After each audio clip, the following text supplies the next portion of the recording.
Guilty of crime.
Hello, everybody. What's up? Look at it's not Friday, but it says Friday.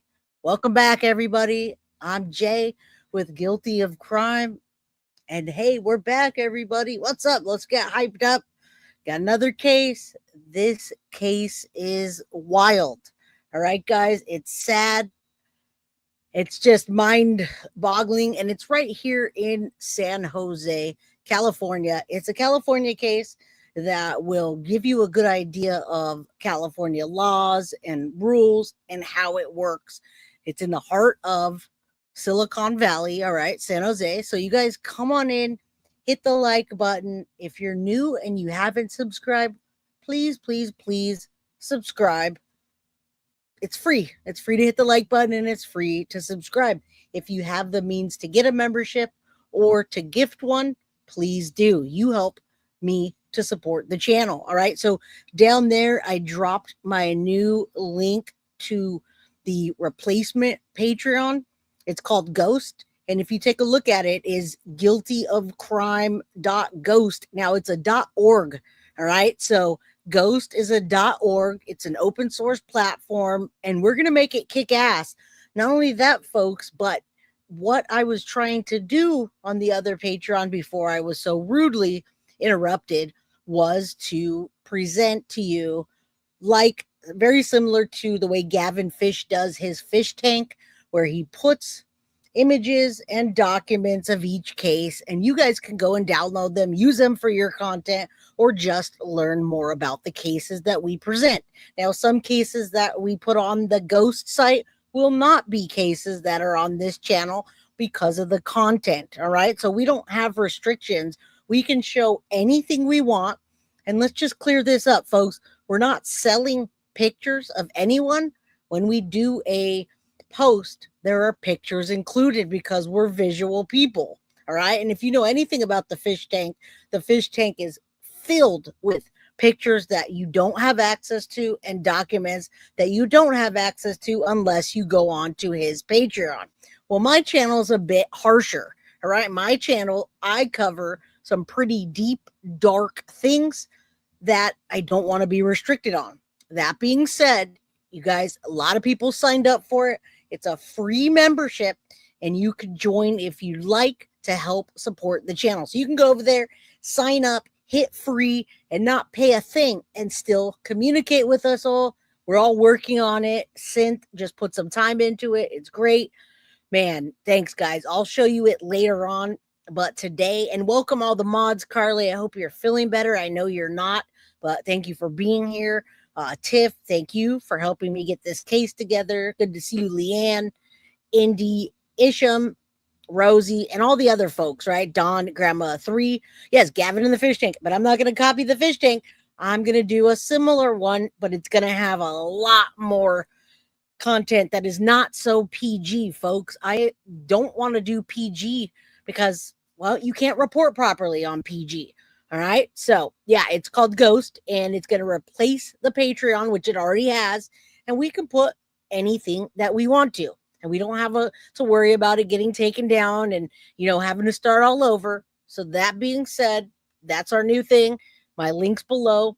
Antonia, thank you so much for becoming a member today, you guys. Today, oh my God, this little girl needs justice and she needs you to know about this case and me and to get an outreach in this case. I can't even believe the outreach that has been in this case. It's not a lot, folks. This little girl, Arely Naomi Proctor, 3 years old. All right. I'm going to give you guys the lowdown on this case a bit different than I normally do because things are going to come out in this episode that you guys don't exactly. A lot of times I tell you everything right in the beginning. Well, this is kind of one of those things as it progresses, you'll see. And it may be 2 episodes because I have literally the mom performs an exorcism on a 3-year-old, claims she's possessed, and Toddler dies from the exorcism. Very, very sad. Not enough outreach in my case. This lady and her accomplices went to court in San Jose, and there has not been a trial or any kind of finality to this yet. It's been 3 years, guys. And if this case does go to some sort of trial, I'd love to go down to the courthouse and give you guys a look at what I'm talking about. All right. So welcome everybody. Good to see you. What's up, Wild Wolf? I haven't seen you before, but welcome. Goldie, thank you for being here. Shadow, Marie, all you guys. Leanne. Yeah, this is sad, guys. Look at this little girl's face. Beautiful little girl. Her dad didn't know anything about this. All right. So let's get started with what happened. There's a lot in this episode today. Now, right after this little girl passed away, guys. Now, this little girl did die. She was tortured for hours with them performing an exorcism. Now, the mom says that the reason she thought her daughter was possessed was because her daughter was crying and screaming, and she didn't scream or cry like she normally did. All right. Now, this is in a church in the backyard of a San Jose home, downtown San Jose. And I'm going to talk about religious aspects of this case as well. And I'm going to talk about extreme religious cases and what the potential psychological effects that can be put into place in this case and why the mom did it. Now, after she killed this little girl, guys, she went on to Facebook for 43 minutes and she filmed herself. She filmed herself and she justified to herself and to her audience why she did this. All right. It's why this whole case is wild. So if we can get the whole thing in today, we will. If not, I'll have to do a part 2 because I really want you to see her mental status after this happened and the things that she's saying. Now, if you're not here the whole time, hit the like button, share this after. All right. But here's the thing. I want to document all of this because I got pieces from all over the internet and put it together and brought it here. And that's what that needs to happen in this case. All right. So that being said, let's get into what happened and then I'll start showing you clips like I always do. Right. San Jose, California, guys, a mother along with her brother and father were charged in connection with the death of a 3-year-old daughter during what prosecutors describe as an exorcism-like ritual. Now, this little girl, identified as Arely Doe, that's what they call her the whole case, Arely Doe, she endured hours of physical abuse at the hands of her mother, uncle, and grandfather who believed she was possessed. Now, you guys should put a trigger warning. I'm going to give you guys a trigger warning on this case. Huge trigger warning because there are some triggering things that happen and we just started. All right. Thank you, Peanut Butter. I appreciate you. Yeah, 3-year-olds have temper tantrums. You go right from the terrible 2s to the treacherous 3s, but you hug them and you love them and you give them ice cream and whatever, you settle them. You give them what they want and you love on them. And then you can go in and discipline later. But 3-year-olds don't really need discipline, guys. They need direction. They need love. They need support. But I wouldn't say that they so much need discipline. I don't know. That's my take on this. I just don't think so. All right. Anna says, I started following this case when I first saw the video that the girl posted, her brother and father in court. Well, thank you, Anna Flores. I'm glad you've been following this case because not a lot of people have. I couldn't find any episodes except one 16-minute one, which we're going to play today. Rebecca, woo, hello. Good to see you. Good to see you. Yes, don't let whack ass people F with your bad energy. F with your badass energy. Thank you. MM Clark, good to see you, my friend.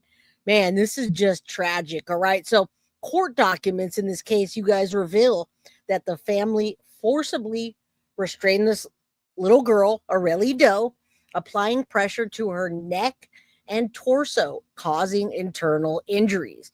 Now, despite her suffering, Arely reported to her mother, "I love you," as she fought for her life.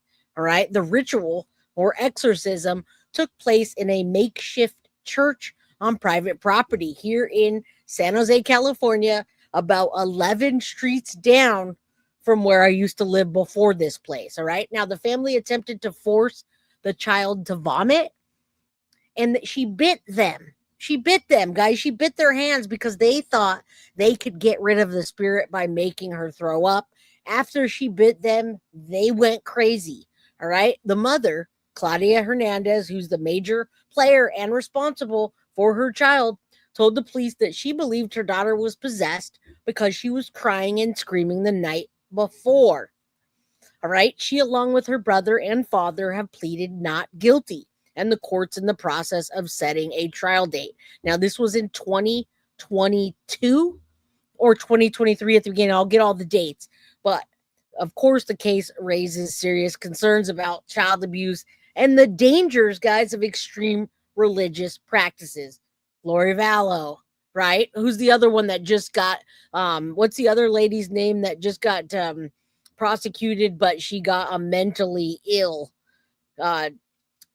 She got guilty by reason of insanity. Chloe, is it Chloe Driver, guys? I think it was Chloe Driver. Yeah, wrong. Thank you, Princess Misha. I haven't seen you in a while. Wrong person possessed. So, you guys, extreme religious beliefs can have profound psychological effects, as you know, positive and negative. Look at Lori Vallow once again, the doomsday cult mom. While faith can comfort you and me, people that don't have their mental health straight, it can cause a sense of community to come together with extreme religious beliefs and create rigid or fundamentalist ideologies. And it could lead to mental distress, cognitive rigidity, and even trauma. All right. So I'll talk about some of the possible psychological effects later on. But right now, I know you guys are probably wanting to get into this and see what the heck happened here. All right. Yeah. Some people don't need to have children and they need their mental health evaluated. Stoic dissension. It's just a screaming. The mother didn't want to admit her insane religious delusion, in my opinion. And you're probably right, because she wasn't religious before this. She even talks about that. She says she wasn't religious before this. She didn't go to church. But then why blame that on a possession? All right. Anna Fleming says, I don't even know how to respond. I don't know. I don't either. But let's just say a quick prayer, guys, for Arely. They call her Arely Doe, but her name is Arely Naomi Proctor, and she's beautiful, beautiful little angel. All right. All right, let's keep going. We haven't got into all the details of the mom and her so we're gonna get into that, guys. I don't think she has any other children, but as I know right now, this is her child. And it wasn't even a Catholic priest. Yeah, Catholic priests, I guess, in extreme circumstances, will do an exorcism. This was in the backyard, guys, a backyard of a San Jose house. And we're going to see it right now. All right. Okay. Let me pull this down. Let's get into the very first clip. Mother of girl took her daughter's life in apparent exorcism. She faces the judge in San Jose. So I'm going to start with that. Again, we're going to document everything I could find on the case, and then we'll try to get it out today. But here you go. Now, if you're wondering what San Jose looked like, or you've been to San Jose, that's it right there. That's the extent of downtown San Jose, and that's where the courthouse is.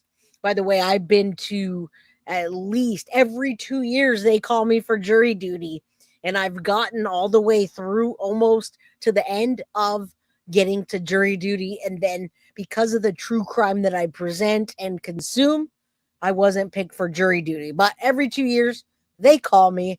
All right. All right. Yeah. This is just, if you heard of this case, I'm glad you're here. If you haven't heard of this case, well, I'm glad you're here. All right. Let's go. Let me put this back. My bad. All right.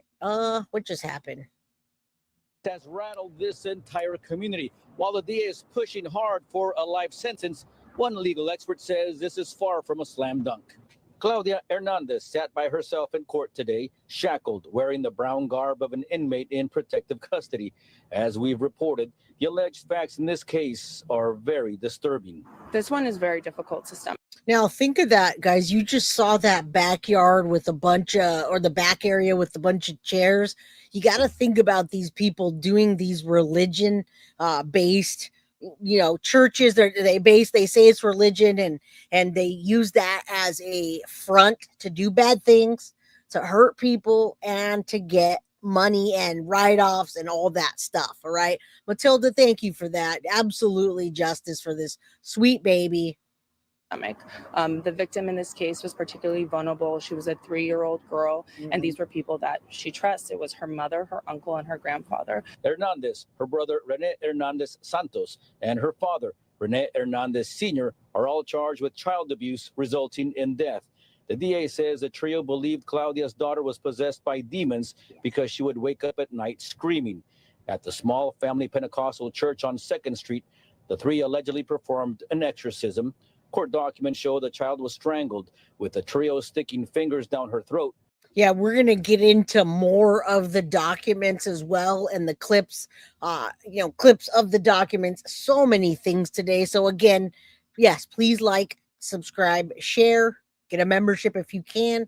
This is the content that's triggering, but we present it with a warning. And it's the things that are happening, guys. It's happening. So trigger warning. But remember, I'm going to put this over. I've got my team that's working with me that's going to help put things over there. And I'll show you at the end what our new space looks like. And you'll be able to see everything that I have, including pictures and documents and links. So if you want to dig into this yourself, you certainly can. But trigger warning, okay? Very much a trigger warning. So she could vomit and release the demons. Claudia posted this video on YouTube weeks later. Now, you guys are going to see clips of this, and they don't show it anywhere, but I have it here. All right, I have her. She was actually a YouTuber that was putting out content, and I have some of her clips, including that 43-minute clip that they keep playing. All right, they don't ever play the whole thing, though. To sit here and be negative about the thing, like, oh, like, I wish I could go back and this and that. But it's like, there is no point of me doing that, because I cannot. Now, this is after her daughter died. She was not charged with the death of her daughter. Okay, so instead, she goes into her car and goes onto YouTube and films this. And she says, oh, I can't bring her back anyway, so I don't regret it. This is just a clip. But you guys, when you hear the whole thing, you're going to say, whoa, this has got to be some kind of psychological effect from this extreme religious belief. And she wasn't even religious before that. She didn't attend church. She didn't do anything. And you know what? She does look like that. But also, you remember her, but they haven't done anything with her yet. Like, it still keeps going. I don't know what's taking them so long. I do think she's going to use mental illness as a defense, you guys. I really, truly do.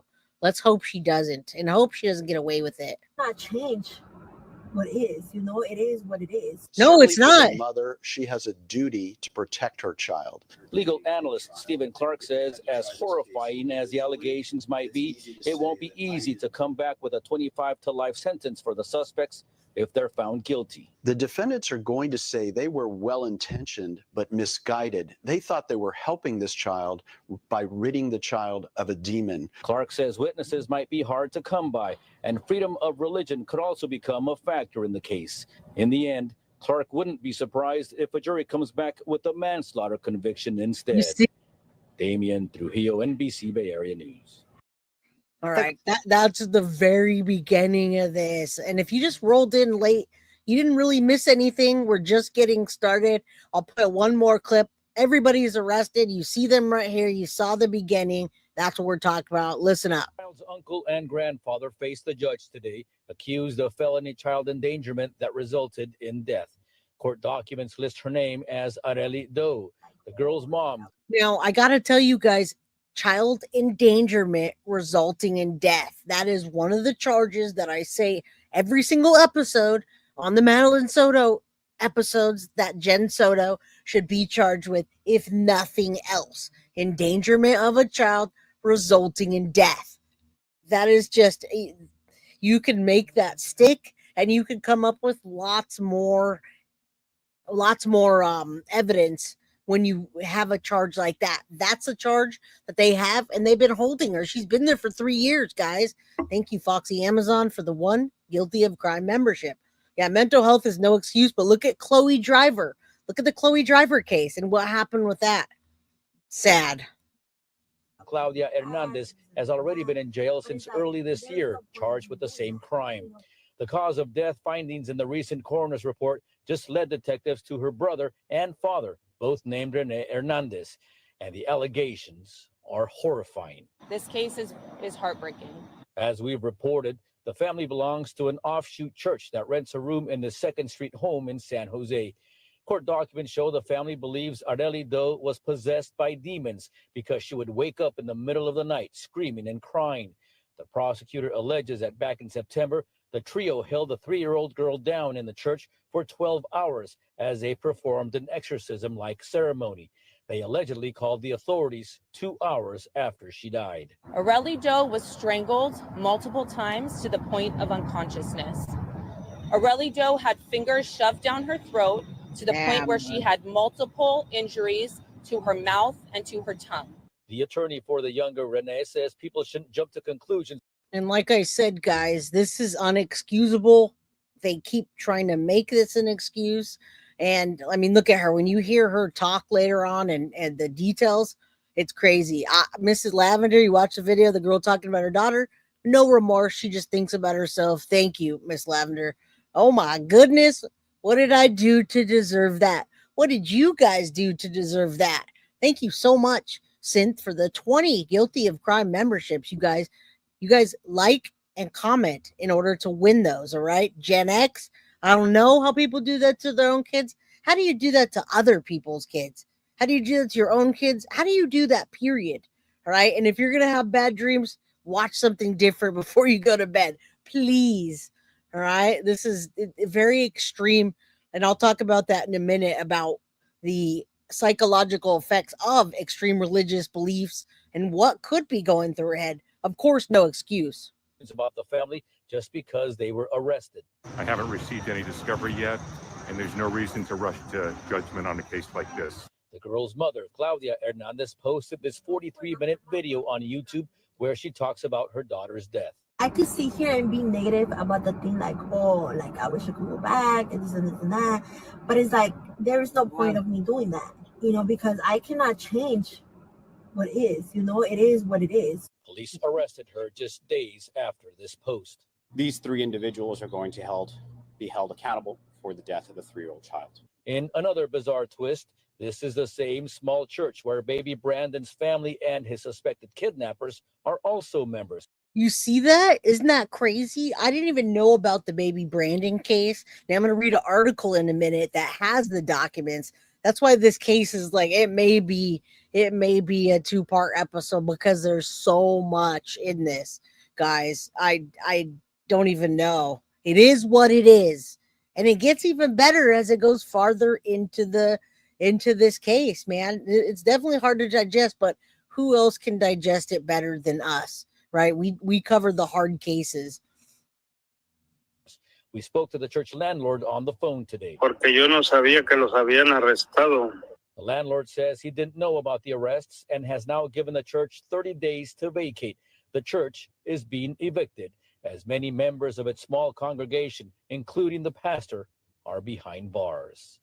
At the Hall of Justice, Damian Trujillo, NBC Bay Area News. All right. I'm going to pull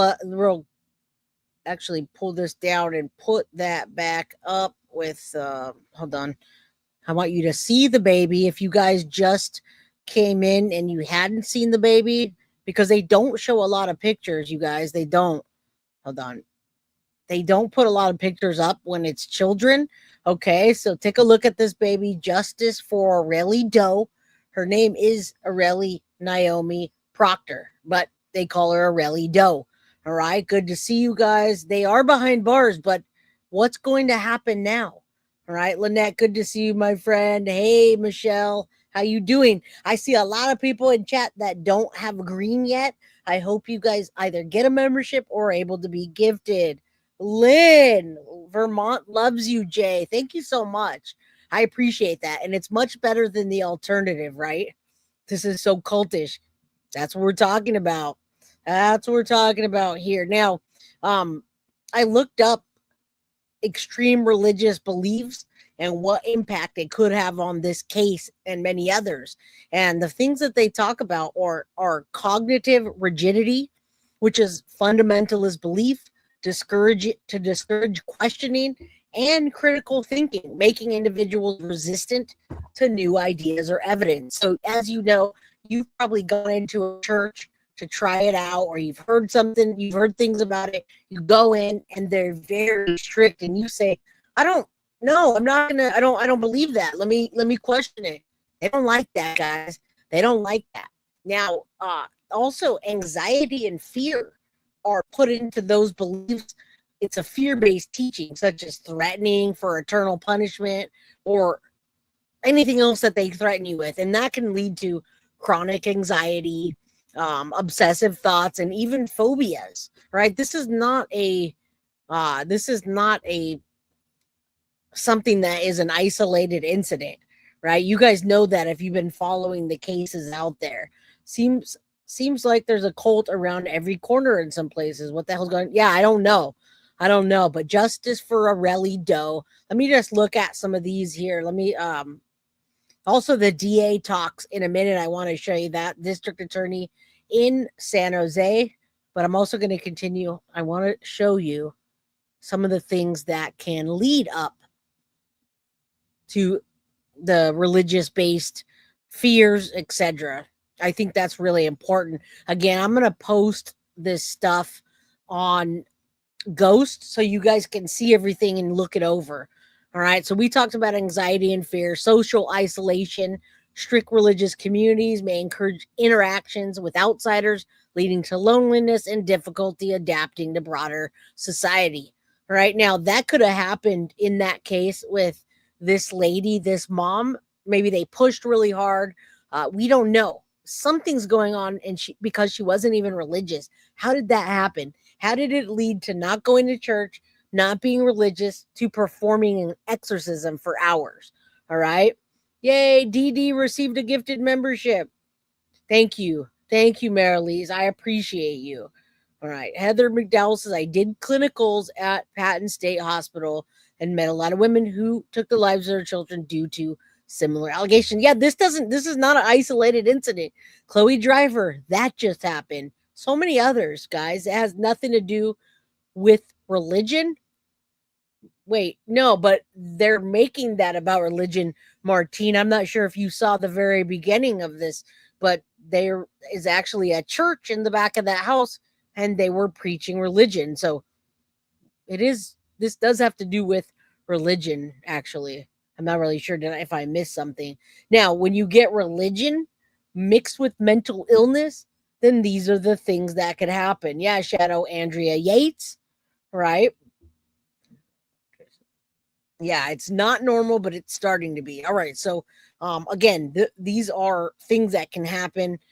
Guilt and shame. Individuals may feel intense guilt over perceived moral failures, sometimes believing their struggles are due to personal sin rather than psychological or medical issues, which may be part of the case here and what led this mother to do that. Now, religious trauma syndrome, some people experience PTSD-like symptoms after leaving extreme religious groups, including depression, nightmares, and difficulty trusting others. Now, we don't know if that leads to anything in the case, but that's what we're looking at here. I looked at Psychology Today, and this explores different religious traditions and how to approach that with mental health, because you get those two things together and it's a recipe. It's a disaster. It's a recipe for disaster, guys.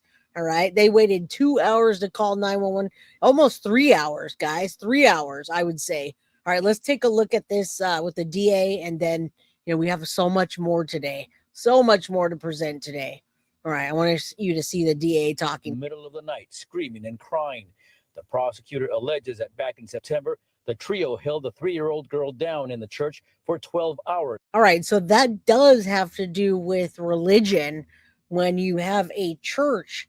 Now, this church also had to do with the family that went to this church kidnapped a child, so we don't know what they're teaching there. It looks like it's a Hispanic faith-based religion, maybe Catholic or something incorporated into it. I'm not sure, but in the Catholic religion, they did used to perform exorcisms. All right. So yeah, they sound like 3 abusers all using religion as a front. All right. Thank you, Leanne. I appreciate you. You're awesome. All right. So there you go. There's a church. There's people in the church. And that's what led to what happened. As they performed an exorcism-like ceremony. They allegedly called the authorities 2 hours after she died. Arely Doe was strangled multiple times to the point of unconsciousness. Arely Doe had fingers shoved down her throat to the point where she had multiple injuries. Again, trigger warning, guys. This is hard to digest. And yeah, I'm not trying to get into a religious discussion, but this whole thing that happened, this exorcism, was because of a religion-based something that we don't really know. They don't dive really very deep into what they were teaching there. We know it's not good. Yeah, all 3 of them have already been charged and they're waiting for trial. All right. Yeah, absolutely. This is not a religious discussion, but I'm telling you that it happened because of a religion that they were preaching that was incorrect. All right. So yeah, I don't want to get into discussions. They're absolutely making shit up. Absolutely. And the paperwork shows it. All right. Hey, what's up, Glitta? Good to see you, my friend. Yeah, this is tough. This is the DA, District Attorney in San Jose here, Rebecca Wise. To her mouth and to her tongue. The attorney for the younger Renee says people shouldn't jump to conclusions about the family just because they were arrested. I haven't received any discovery yet, and there's no reason to rush to judgment on a case like this. The girl's mother, Claudia Hernandez, posted this 43-minute video on YouTube where she talks about her daughter's death. I could sit here and be negative about the thing all right, we're gonna watch this whole video hopefully together, but let's take a look at this real quick. This is the church, and this is the baby that was kidnapped that is associated with that church. So that church is obviously not a real religion, or not a good one anyway. We're talking about them. We're not talking about Catholics as a whole. We're not talking about any other thing but this particular church in San Jose that I think they were just doing bad things and justifying it with their religion. This is the same small church where baby Brandon's family and his suspected kidnappers are also members. We spoke to the church landlord on the phone today. Porque yo no sabía que los habían arrestado. The landlord says he didn't know about the arrests and has now given the church 30 days to vacate. The church is being evicted as many members of its small congregation. All right, now that is the other 2 people in the case that were arrested. What did they say? The cousin and uncle, or cousin and father. Yeah, I'm not Catholic. If you read, all they do is pray over you. If you do an exorcism, mom is another potato. Yeah, you can see that right off the bat there. You can see that. You can see what they're doing and what they're condoning. Including the pastor are behind bars. The pastor at too. The Hall of Justice, Damien. That was the pastor, folks. So you guys, if you guys want me to continue to cover this case, let me know by hitting the like button and subscribing. This Hall of Justice and the court is very, very, very close to where I live, and I'd love to go in there and sit on some of the hearings, all that. Let me show you now. I'm going to pull up the paperwork. Or some of the paperwork. I'm just going to read this article to you. This actually happened in 2021, folks, and we're still here. looking at this case. Thank you, Gloria. Hello. Good to see you, Gloria Fritz. Thank you. I appreciate that. Appreciate it so much. Thank you. Thank you guys for supporting the channel. Yeah, everybody's pissed, and we just started. We literally just started this. We're like 35 minutes in. Man, this is crazy. All right. Yeah, another rotten potato, guys. This potato should also be locked up. So you see the potato with the potato with the handcuffs. There you go. All right. All right. Let me show you this. So this was 2021 in San Jose. Exorcism by family members fought for her life, court documents say. So she lived for a while. All right, there's the district attorney again. This isn't very long. I think I already showed that. But here, court documents in the case of 3 San Jose family members charged in alleged child abuse and the death of a 3-year-old during a 2021 brutal exorcism ritual. All right, at a makeshift church, revealed the child fought to escape, even as she declared her love for her mother, who was one of her assailants.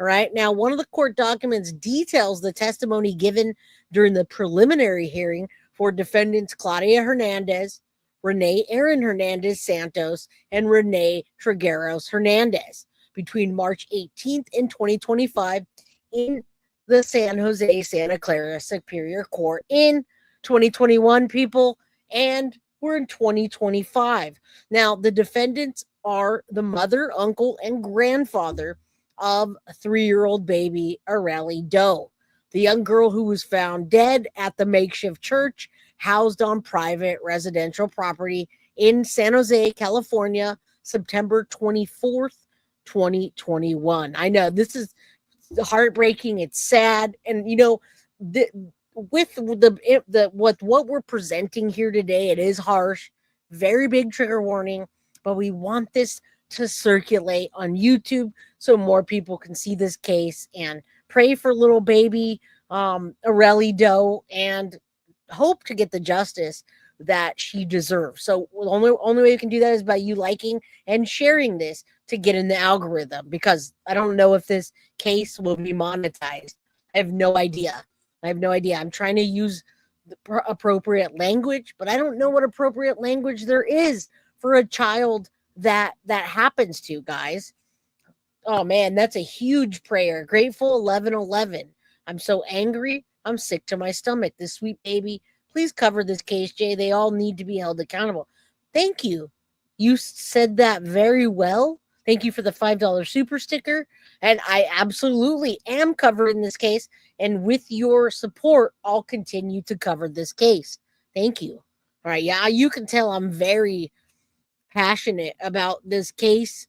I'm passionate about every case, but you guys know that I'm really passionate about certain cases more than others. And man, this is just, and it's right down the street from where I live. All right. You're absolutely welcome, Jennifer. No problem. That's what I do. All right. That's what I do. All right. Yeah. Hugs to you all. All right. Let's keep going, guys. There's documents I want in here. Right now, the doc, and I'm gonna post this link.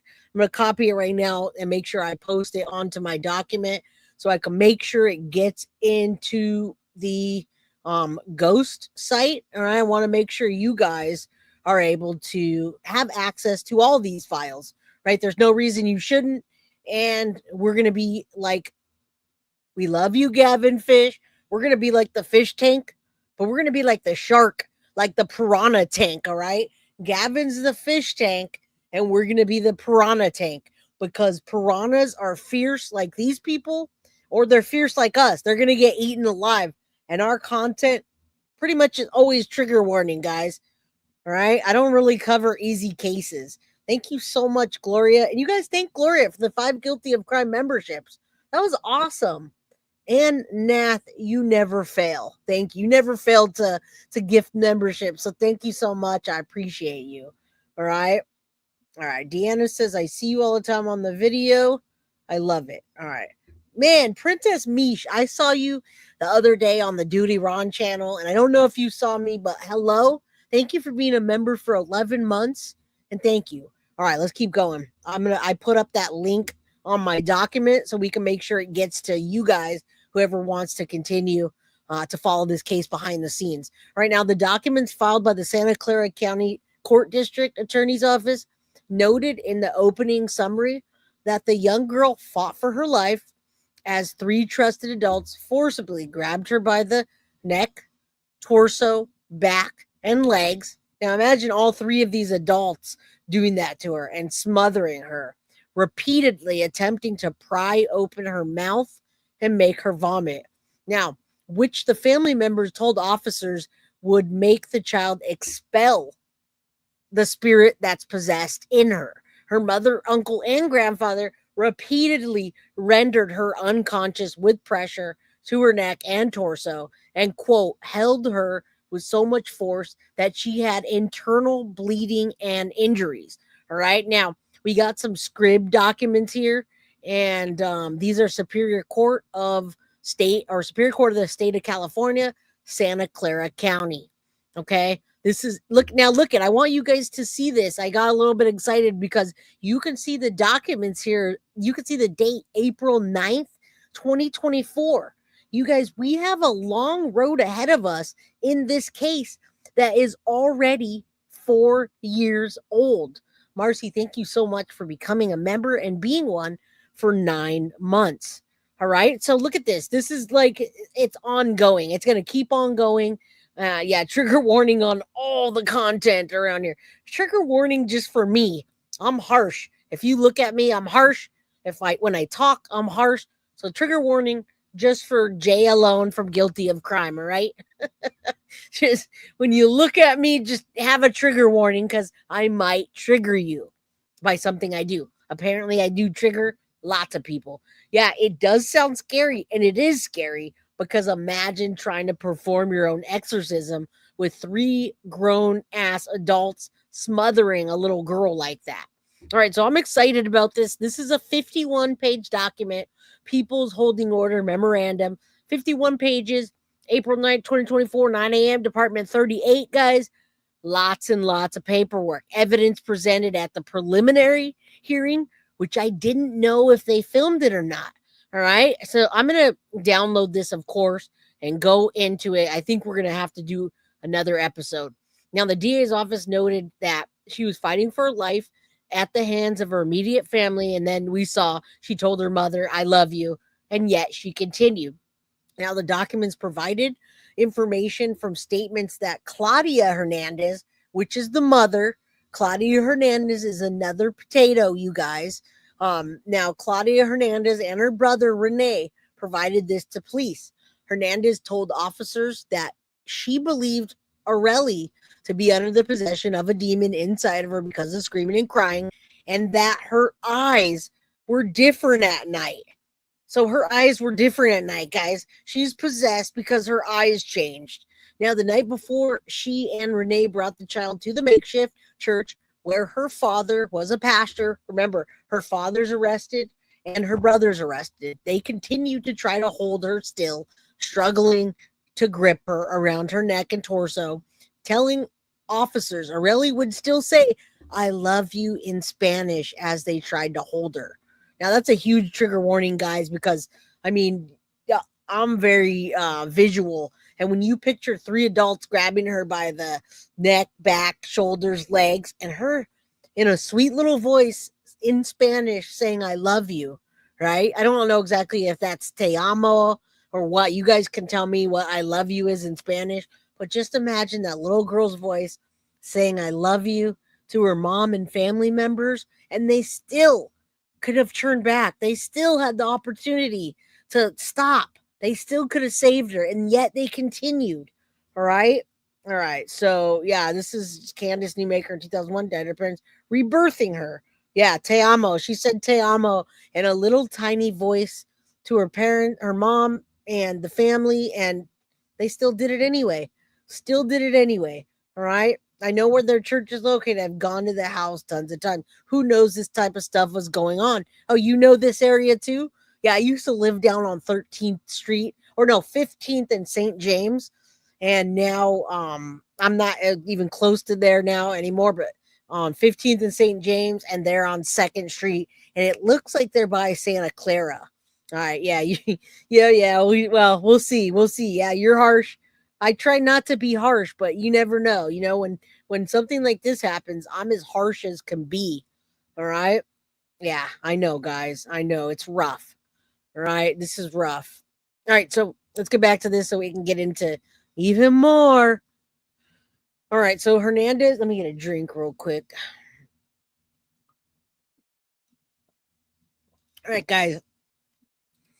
Hours after holding the young girl down and trying to force her to vomit and expel the demon, she eventually succumbed to the injuries she suffered during the attempted exorcism in the early evening of September 24th, 2021. Hernandez, her mom, told the police that night God made her understand that Arely was not coming back and was gone. Now, you guys are going to be pissed when you hear her mom, tell us that she says Arely's now in a better place. No, lady, she was in a good place without you until you did that. Until you gave birth to her, and then she was not in a good place. Yeah. After the child's death, while they were still in custody, Hernandez told her brother that God told her that God had taken Arely on Thursday, and it was because of the demons. So God spoke to her and told her, hey, we took your daughter and we got the demons out. He also said they were not going to be guilty. All right. Put that one in your book. They're not going to be guilty. Now, the documents also included details from the testimony of Dr. Michelle Jordan, the chief medical examiner, coroner, and neuropathologist for Santa Clara County. Jordan discusses the autopsy that she performed on the child and says Arely died of asphyxia due to the combined medical asphyxia and smothering. Again, this is how Madeline Soto was gone. All right. That's what happened. Holding her down, pushing down, struggling. All right. But I wonder in this case if they have the autopsy available. A lot of times they don't with children, but I'm not sure about this area, guys, because I haven't done any cases in San Jose. Thank you, Kalisa. I appreciate you so much. All right. I don't know. And yeah, maybe I don't want her to say she was hearing voices though, because I don't want her to use that as an excuse. But yeah, she was hearing the wrong voices. Absolutely. All right, let me finish this article and then we'll keep going. Now, the judge in this case was scheduled to rule on whatever the three defendants would face. A trial by jury on Tuesday. This was a long Tuesdays ago. But according to a report by San Jose Mercury News, the judges pushed the date out. They say May 13th. Let's just say this is going to go for quite some time. All right, so this is the perfect case to cover if you want me to be able to do the court thing. I shouldn't have I put the link down. I really want those documents. Let me put this back up while I'm looking for everything. You guys can see the baby. She's a baby. She was 3 years old. She's no longer with us.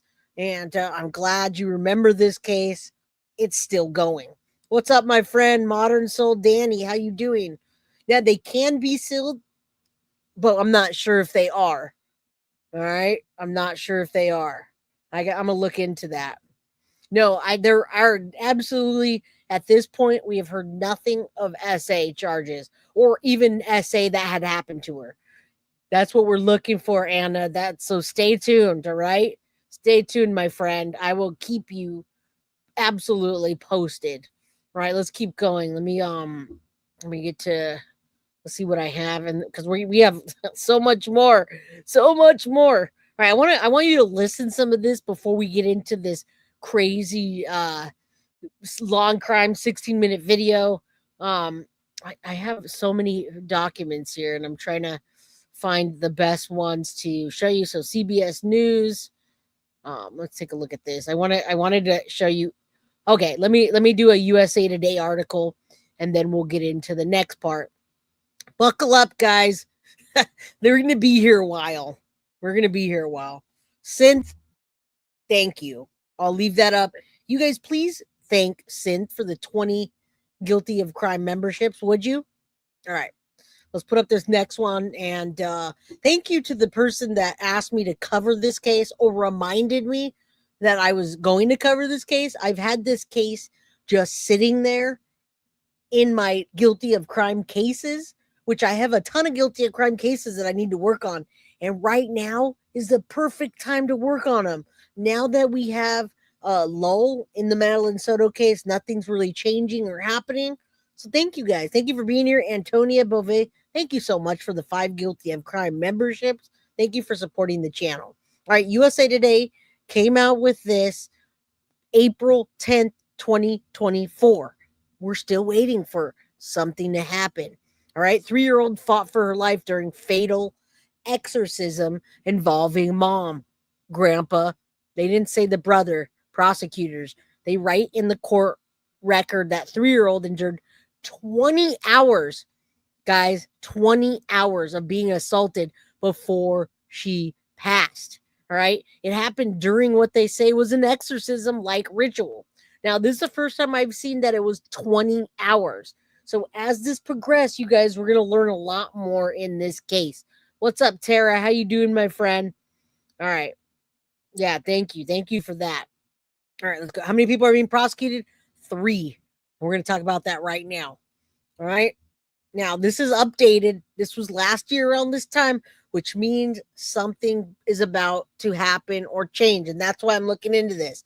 The exorcism of a 3-year-old girl in San Jose, California, led to charges being filed against her mother, uncle, and grandfather. 3 people now recently released court documents shedding new light on what happened that deadly night in 2021. Claudia Hernandez, the mother of Arely Doe, her brother Rene Hernandez, and father Rene Trigueros Hernandez have officially been charged with causing great bodily injury to the girl identified as Arely Doe, resulting in her death, according to the 1-page memorandum filed last week by Santa Clara County, which we're going to look into, guys. Arely was found not alive in the church on private property September 24, 2021, with her mother, uncle, and grandfather, who were accused of assaulting her for 20 hours, according to the memorandum. There's a lot more information in that memorandum, you guys, because now it's all documented. They've got the statements from the people. They've got statements from the DA, from the prosecution, from lawyers, from whoever is involved in the case. We have a 51-page document with more information. Now, they shut it down a long time ago. The owner gave them 30 days to evacuate. All right. Vicki Williams, I will watch to the end. Thank you. I hope you do. I hope you're here to support the channel with all of us. All right. Now, none of this has came out in anything. Now, her parents aren't involved. It's just the mom. The dad didn't know anything about this. Lady for Justice, welcome, my friend. Welcome. I hope you realize I paid the document that you sent over to me, and we're all set. All right. Welcome, new guilty of crime members. Thank you, Lady for Justice, for helping me to get justice in these cases as well. Yeah, welcome, new crime members. All right. Let me pull this down so you can see it. That way you can see that makeshift place, that little tiny house in the back. All right. 20 hours, guys. She fought for her life. 20 hours they tortured her. Arely fought for her life as 3 trusted adults forcibly grabbed her neck, torso, back, legs, smothered her repeatedly, attempted to pry her mouth open to make her vomit, held her with so much force that she had internal bleeding. She bit their hands, guys. She bit their hands to fight back, and they assumed even farther. That's why they called her possessed. Prosecutors wrote in the memorandum, all 3 pled guilty. You hear that? I mean, they pled not guilty, and the county court is in the process of setting a trial date. Guys, we need a trial date. They're being represented by public defenders in San Jose.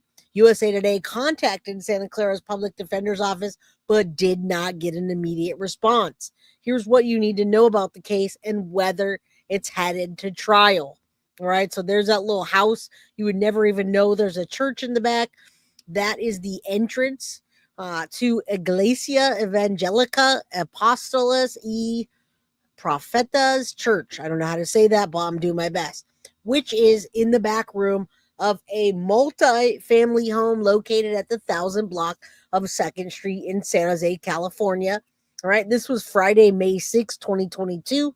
And this was a location that they took the Arely's life in the exorcism. That's a picture from the Mercury News, which is the San Jose News. Now, Arely Doe told Mom, I love you in Spanish during abuse. You guys saw that if you're here earlier. She was fighting for her life, telling him I love you. We know about the pressure being applied. She'd be unconscious, and then she'd come back in and they'd put her out again. All right. How did Claudia Hernandez know her daughter was possessed? When a San Jose police officer spoke to Claudia Hernandez, she said they were praying for her. Prosecutors wrote, although Arely had no medical issues, the young girl was possessed. Her mother told the officer that her daughter was possessed. Now, she walked away from this, guys. She told the officer her daughter was possessed and all the 20 hours that they did, and she was set free. They did not hold her. They did not do anything. They spoke to her, and then they released her. And then she went and filmed a YouTube video. Now, the night before the exorcism, Arely was screaming and crying. She told the officer, she said she knew it was not her baby because Arely was always happy. You guys hear that, guys? That baby was possessed. That baby needed exorcism because she didn't cry like that. She was a happy baby. All right? Jack Stormo, getting your hair did. Get your hair did, girl. I always get my hair did. Get your hair did and listen. All right? So, this is the night before, guys. And like I said, as we keep going, more information is coming out. All right? This is not like my normal cases that I present. But thank you for being here to support me for this case. All right? Hernandez says Arely, her mom says, she said no, no, no in her sleep while moving her arms out, but she was still put the girl to bed and because of possession. The possession was not really bad, she said in the memorandum. Now, the next day when the mother came back to Arely's room after grabbing her some milk, she said she saw her daughter screaming, crying, and stretching her arms out, guys. She's saying this little girl stretched her arms out and her eyes were crazy, and that's why she did the exorcism. Now, she had time to think about it. Lots of time to think about it, all right? On the drive over, the night before, that morning, even after. When a paramedic asked her mother why Arely had blood on her face, her mom said because she was forcibly trying to open Arely's mouth and Arely was biting down hard in response. All right. That's what the prosecutors wrote. Now, Arely Doe's mom, uncle, and brother stuck fingers down her throat in the court documents. On the day of the exorcism, guys, Claudia Hernandez told Arely's uncle to pray for her daughter, according to the court record. After Arely went to sleep briefly, she woke up and started screaming again. The mother told the officer in the memorandum. Claudia Hernandez and Renee Hernandez then got a trash bucket and tried opening her mouth to get her to throw up the evil spirits, according to prosecutors. Now, her mom, Claudia Hernandez, then explained that she has seen movies that show objects can get possessed. The mother told the police officer, according to prosecutors, she told Renee Hernandez that she had to remove everything from the room. So they moved all the furniture from the room except the bed. Now, Arely would bite her mother's and uncle's fingers when they tried again and again to stick their fingers down her throat. Prosecutors said two ultimately stopped because the girl calmed down. All right. She probably calmed down because she couldn't breathe anymore. All right. Yeah. No, you can't ever say all anything is anything. Right, Rachel? You can never say you can't say all potatoes are bad. You can't say all anything is anything. There's nothing to say all this is this or this is this. Only way you say that is if you have a closed mind. All right? Everybody is a special circumstance. Yes, they did, Joe Nana. Absolutely. All right. I've watched a lot of exorcism movies, guys. I even met the exorcist, the real original exorcist lady. Who thinks that's real? Nobody. Right? Now, the two then, like I said, they had time. They took Arely to the dad's church on 7 a.m. that day. That's when Claudia Hernandez says she noticed red marks on her daughter's face. Court records show.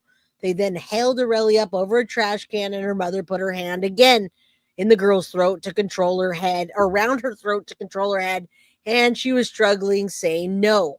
All right. Arely's grandfather, Renee, arrived at the church around noon. So, guys, are you following this? 8 in the morning. All right, so here's the timeline. We have the nighttime. She goes to sleep.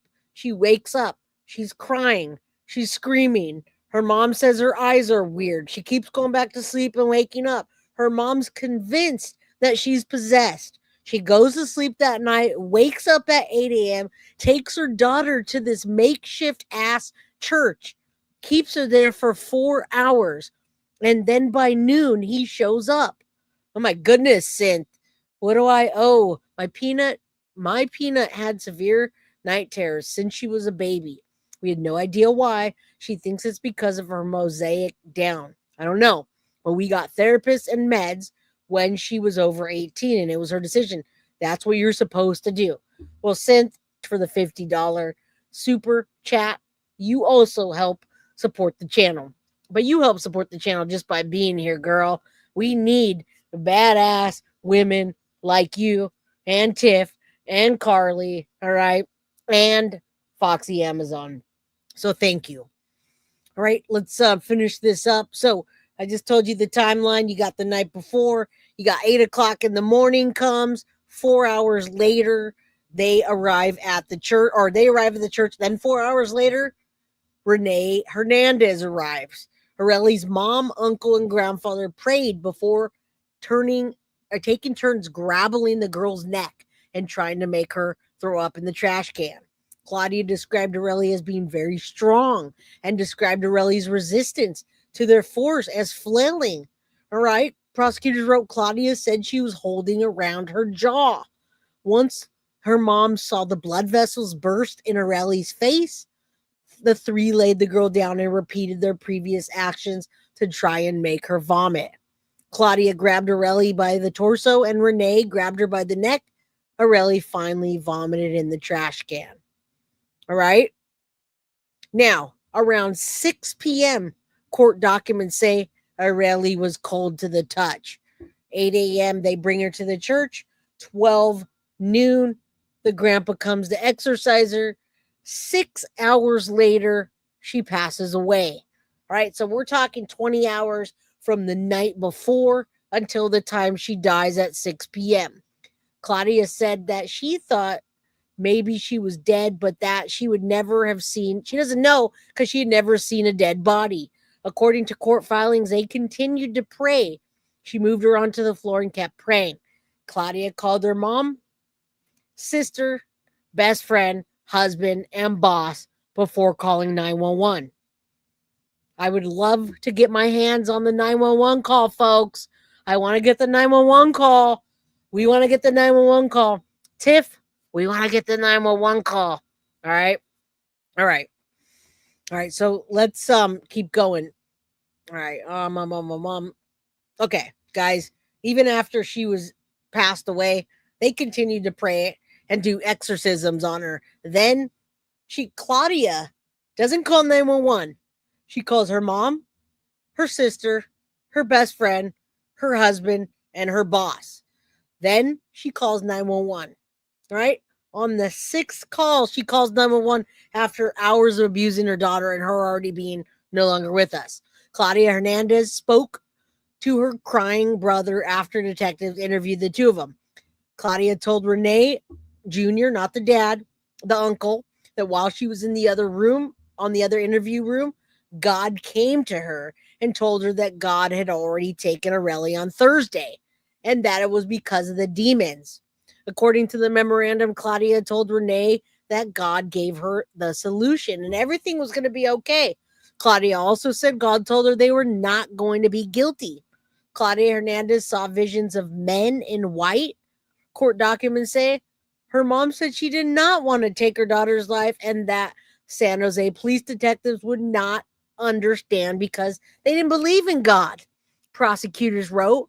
Then the mother said that her daughter was possessed because she was asleep and she continued to twitch and her stare was different. All right. So she's not going to jail, as she says, sitting there for 4 years. She also said to her boyfriend about visions of men in white and how they took God from Arely and from her hands. That's what she writes in the filings, guys. Now, Arely's grandfather spoke to San Jose police about what happened in the church. Police asked the grandfather, Rene, he says, a self-proclaimed elder of the church, about the term exorcism. Right here it comes, guys. Here's the term exorcism and what he's using it for. That was something they did not practice in their religion, prosecutors say. Rene says an exorcism is when they put holy water and they pass alcohol. According to the memorandum, he said Arely was possessed, and when that occurs, they just pray. Now, police brought Arely's grandfather a doll so he could show them what they did to her. I'd love to see that interrogation, guys. I really want to see that interrogation. Yes, this is very dark, you guys. It's dark. People are delusional. And this is rough. This is rough. This is a rough case. But that's what we do here on Guilty of Crime, right? We don't know where they're from. We know they live in San Jose, California, and they've been in San Jose, California in jail for quite some time. All right. Yeah, exorcism have been debunked years ago. All right. Now, the grandpa described grabbing her for an hour and a half while she was either sleeping or making noises and screaming. Rene Sr. said the demons come out of people. They have to vomit it up, and the vomit will be green or foamy. Now, the judge's decision on whether to have a jury trial for the 3 members was pushed back. I still don't know. We're going to, as we keep going, to allow attorneys to submit briefs arguing whether there's some, if there's sufficient evidence to hold the charges. We now know there is. All right, absolutely there is. All right, I'm gonna stop sharing this again. I'm gonna share all these documents for you. I'm gonna show you a little bit of her talking here and the mama. This is not the video you saw. This is literally the mom doing a YouTube video. When I first saw this, it said YouTuber does an exorcism on her daughter. Now, right here, she says, I want to motivate others and teach them what I know. I appreciate and know each and every one of you who watched the whole video. We're not going to watch the whole video. I'm just going to play a couple minutes, and then we're going to get into the next part of the case. All right, guys? So this is Arely Doe's mom. Hi, everyone that watches my story. My story. See, I'm too used to Snapchat and Instagram. But welcome to my channel. Okay, welcome to my channel. This video, I'm just gonna talk about what I want to do. I wanna what I want to do on this channel, okay, and what I want it to consist of. And the main thing that I want is I want it to be real. I want it to be raw, right? And that's why I don't want to edit nothing of the video. I want you guys to see. Yeah, listen to her. You get a better idea of who she is, her level of maturity, maybe her mental state. It's always good to see the defendant in the wild and how they act. This is crazy. All right. All right. You guys be on alert, everybody. Be on alert. After 5 o'clock, the trolls come out. All right. Now listen up. See, being real is okay. Being yourself is okay. And I want to teach the people that actually need it. And I know my videos are going to reach to those who need it, because what I'm gonna say is real. You know, it's gonna be raw. It's gonna be like, how many times did she say that? Like, it's gonna be real. It's gonna be real, guys. You know, and I'm not saying like, because people could take it differently, you know, because I know that people say like, oh, I'm real, blah blah, and they mean like, how many times they she don't said mean that? like in a humble way, you know, but that's not what I want. You know, I just want to be myself. You know, I want to. All right, you guys got to remember at the beginning of this, we talked about distorted religious beliefs, right? Or overly religious, something extreme religious beliefs that can really have a profound psychological effect on somebody. And this lady seems like she has no sense of anything, really. So that's why we're listening to this for a minute, because this is who did this after she filmed or before that happened. And then we'll have a video for after. To teach others, and I want them to feel safe, you know, to feel understood and to not feel judged, you know, and that's why I'm here, because that's exactly what I want, you know, and I know that I have so much to teach. Like I could talk about so much. I could talk about so much, okay, because my brain works like that, because oh yeah, there's so much. And I know I say it's so much, but it's really so much, you know, and most of the time I blow my own mind up, okay, because it's really so much, you know, so much that a lot of people don't know. And I keep on saying that. And I know I never said this on here, but like on my social media, I say that, you know, it's so much out there to learn, you know, and oh yeah. Okay, let me just take a moment. Okay. All right, so far she said absolutely nothing, folks, and she was 25 when this happened. You guys got to remember, this was 4 years ago, all right? So she's not super old or anything. She's 29 now. Yeah, she doesn't really say anything, but it's a huge contrast from what she talks about after. All right? What she talks about after is not the same at all, okay? Yeah, she's I'll leave that up for a second, right? Let me just take a moment to breathe, because I gotta say something, but I don't know what I'm gonna say. My mind does this, okay? My mind does this, like I'm maybe thinking and thinking and thinking, and then my body tells it to stop, and it stops, okay? Because it's not you're funny, thinking too much at the same time, and you need to breathe, okay? You need to breathe, like take a break, like calm down, okay? Calm down.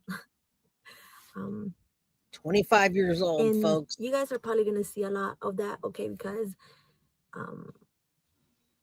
what are you talking about? What? That's just how. That's how she rolls. You know, that's just how I am. Like right now, I'm so calm and I'm so at peace, you know, and like at this moment right now, like usually, of course I am, you know, but like how I feel right now, like I am so calm.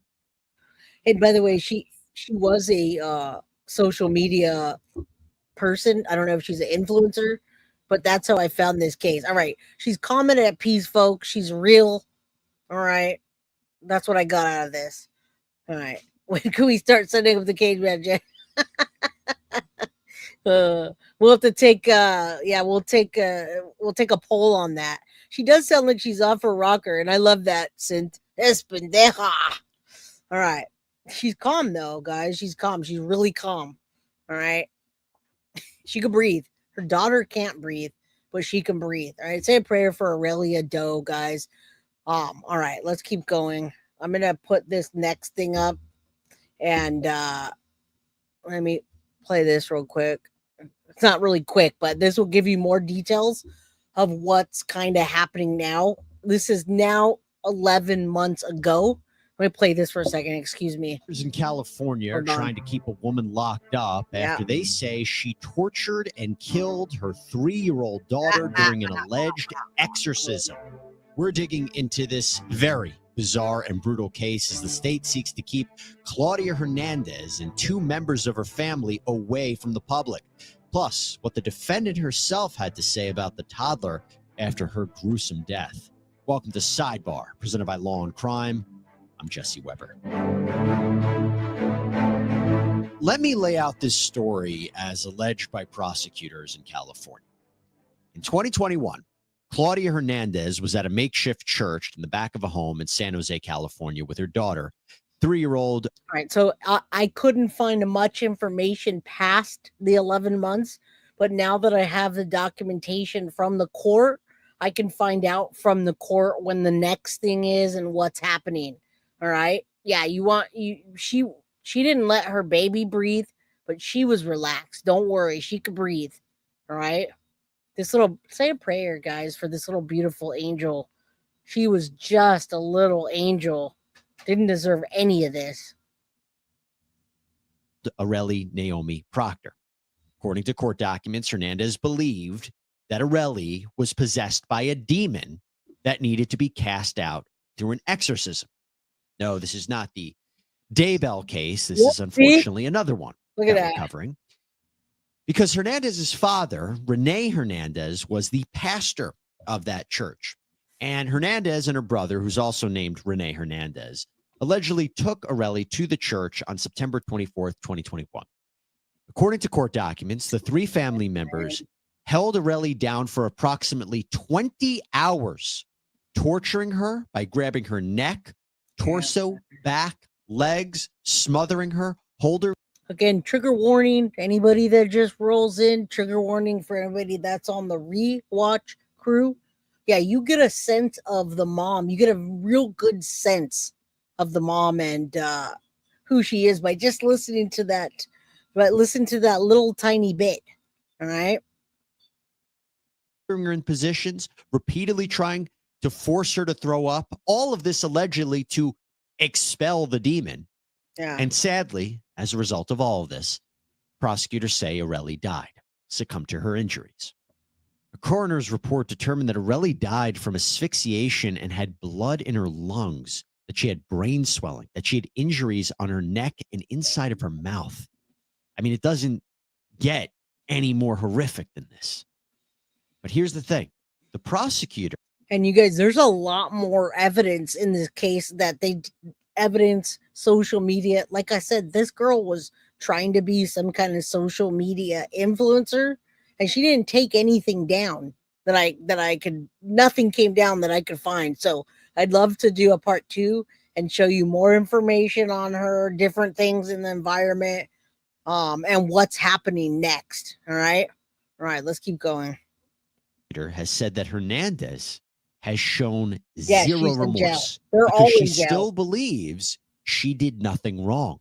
Now, that, of course, begs the question from a legal point of view, could the insanity defense be on the table?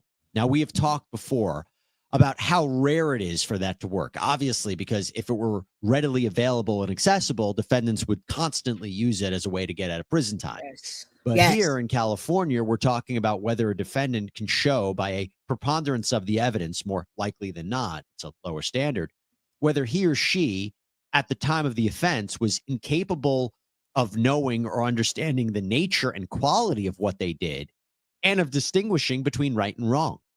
Again, a very high bar, but is that possibly on the table here? Is that what we're talking about? I'm going to explain why. January 2022, just days before she was arrested, Hernandez seemingly posted a video online about her daughter. During the 45-minute video, Hernandez seems to recount memories of Arely from the time she was conceived until her death. At times, she appears to be holding back tears, but then there are other times where it almost seems like she makes light of what happened. It's so hard now, because going from... And this is the video that she filmed after her daughter was gone, after her daughter's death, and she told the officers it was a possession. She went in her car and filmed this video. I don't know if it was a day later, but the whole thing is up. It's a 43-minute video that I want to play with you guys. I don't know if we'll have time today or not. Thank you, Don Grandma 3, for the Guilty of Crime membership. I appreciate you. Having her every day to not having her at all, it's so hard. It's hard, and to think that I'm not gonna see her grow up, like how I thought that I was gonna see her grow up, like.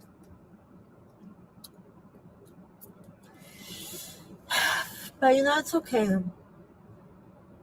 It's okay, because it's okay, right now guys. she's in a better place, and God knows why He allows these things, I know everybody wants to know what happened to her, like the cause of her death. Okay, you guys gotta weigh in on this. Do you see her eyes and like her movements and her just everything about her demeanor, her aura? I mean, her eyes look creepy to me. She looks like she's out of it. I really hope that she's not able to use that the defense attorney is not able to use that. Yeah, her mannerisms, everything about this video is much different than even that video we just watched before. Wow. And I will talk to you guys about it. I will, but when I'm ready. I could sit here and be negative about the thing, like, oh, like I wish I could go back and this and this and that. But it's like there is no point of me doing that, because I cannot change what is. It is what it is. So I've learned to think positive, because it's many reasons why God took her. Okay, if what prosecutors are alleging is true, it is an incredibly disturbing reaction to the death of your own 3-year-old child. 26-year-old Hernandez, her 20-year-old brother, and her. All right, those all three of them. If you just rolled in or you hadn't been watching it, those are the people that are sitting in jail. They're not in prison. They haven't gone to trial. It's been 4 years almost that since this happened, and we're still sitting there. Now, this is from 11 months ago, and I haven't seen anything updated, but I did find the paperwork and the documentation, the case number, so I can go look at the courthouse information from Santa Clara County. All right, very disturbing. Her 60-year-old father were each charged with one felony count of assault on a child younger than 8 causing death. The court ruled all three will be held without bail until their trial, and if convicted, they each face 25 years to life in prison. Now, as an aside, we couldn't confirm why the trio were not charged with murder when you're talking about potentially life in prison. Perhaps at this point in time, prosecutors don't believe that the case rises to the level of an intentional or premeditated killing. Maybe that's what's going on here. But again, very serious charge with very serious consequences. Hey, everybody, I want to thank Morgan & Morgan for... Yeah, we want to thank Morgan & Morgan too, but they're not sponsoring us. So hold on. Okay. All right. Yeah, this is crazy, you guys. Say a prayer for justice for Arely Doe. All right. The biological father is not involved in any of this. We saw him in a picture and he didn't know about any of this. He has not named in any of the case files. Again, so much more to cover here, guys. This is definitely a 2-part series. Okay. All right. And you guys talk amongst yourself in chat if you've seen this before. Some of you guys saw the video and maybe didn't know the story. The state, and they clearly won. They're going to be locked up, as I said, until trial. But the state's holding order memorandum is what we want to get into, and it explains what the state believes happened based on testimony given at a preliminary hearing. And it really goes into detail. And I warn you, it is incredibly tough to hear, but important to hear nonetheless. It states, quote, during this assault, Arely Doe fought for her life as 3 trusted adults forcibly grabbed her by her neck, torso. All right, so I'm going to fast forward through a few of these things, and I'd rather read it myself. This is coming from the document that I showed you earlier, the 51 pages. All right, and we went over a lot of this stuff. So, she fought for her life. They grabbed her by the neck, torso, and legs. Evidence shows that assault's ongoing. All right, she struggled to escape from her abusers, clamped her mouth in resistance to the adults who were trying to pry it open. Now, these are the documents in that 51-page case, and maybe we'll find some more. During the assault, the victim repeatedly said no as she was fighting for life at the hands of her mother, grandfather, and uncle, and she told her mother, "I love you." When pressure was applied to her neck and torso, she was repeatedly rendered unconscious for moments at a time. Right now, I'm assuming they got a written statement from these people, and even maybe a translator. I'm not sure how well the other people spoke English. This is ongoing assault resulted in tragic death of Arely. Evidence presented at the preliminary hearing is outlined below, which I want to show you, but not right now. All right. So we need to get past this. According to Claudia, Arely was possessed. She explained the previous night she was screaming and crying, and she said it was not her baby because Arely was always happy. All right, Claudia then continued to describe to the officer how Arely looked different that night, saying her eyes were different. All right, she described her Arely calming down when she confronted her. She said she put her to bed around 11 p.m. There's the key. There's the timelines, guys. There's the timelines of when she went to bed 11 p.m. Then she went to sleep at 12 a.m. The next day at 8 a.m., that doesn't say that, but we just read that, she took her to that house/church. And then 4 hours later, they assaulted her for 6 hours. All right, let's look at the pictures of the baby. To do that, but the little girl allegedly bit both of them when they tried to force her mouth open. She also describes that the 3-year-old was being strong. She then explained that she has seen movies that show objects can get possessed. She told her brother they had to remove everything from the room. They moved all the furniture from the room except for the bed. The next morning, Hernandez and her brother took Arely to the church at the back of the private residence. Quote, Claudia was asked if a priest was there with her, and she said no. Claudia described the church as her dad's church and said he was a preacher there. And the statement details about how all 3 people, again, held Arely in an effort to force her to vomit. Disgusting. And around 6 p.m., Arely was... Again, from 12 noon to 6 p.m., she was cold to the touch after hours of them doing that. We don't know what the mom did the night before to get her to go to sleep. We don't know if she slapped her around, what she did to get to that point to take her to have an exorcism. All right. So we don't know.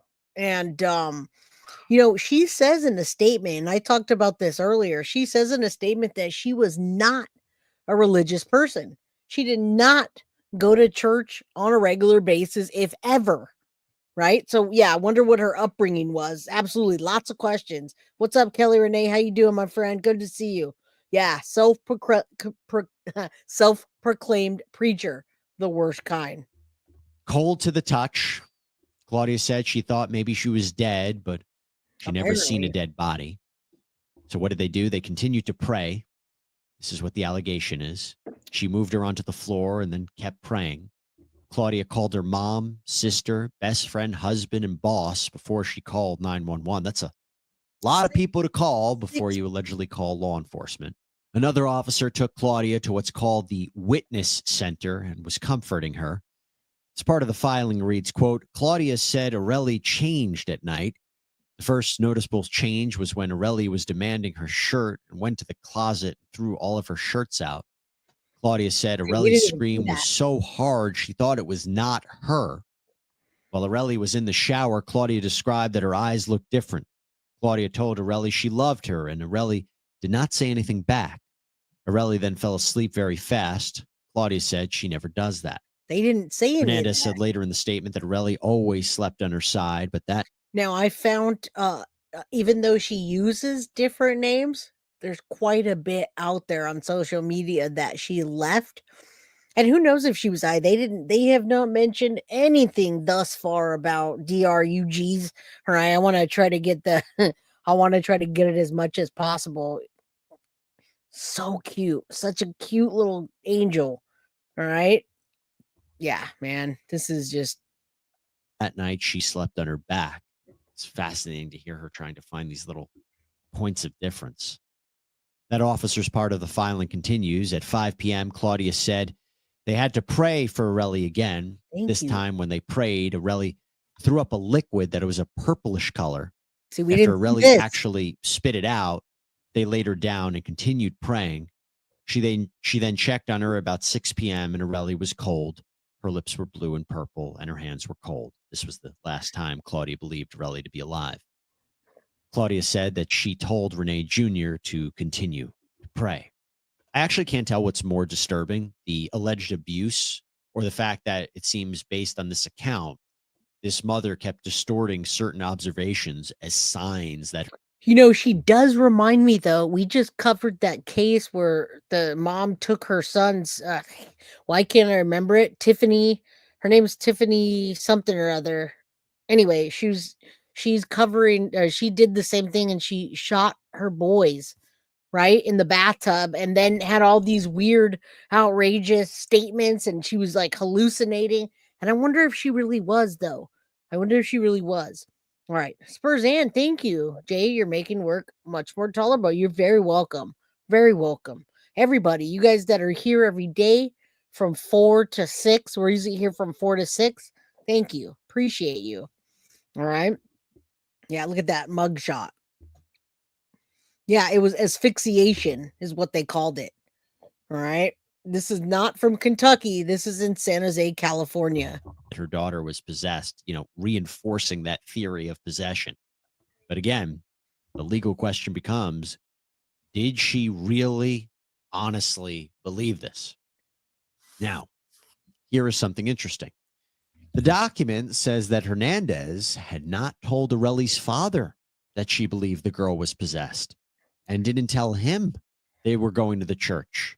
Something also interesting that came up during these interviews with Hernandez is that she doesn't seem to have been particularly involved in this church.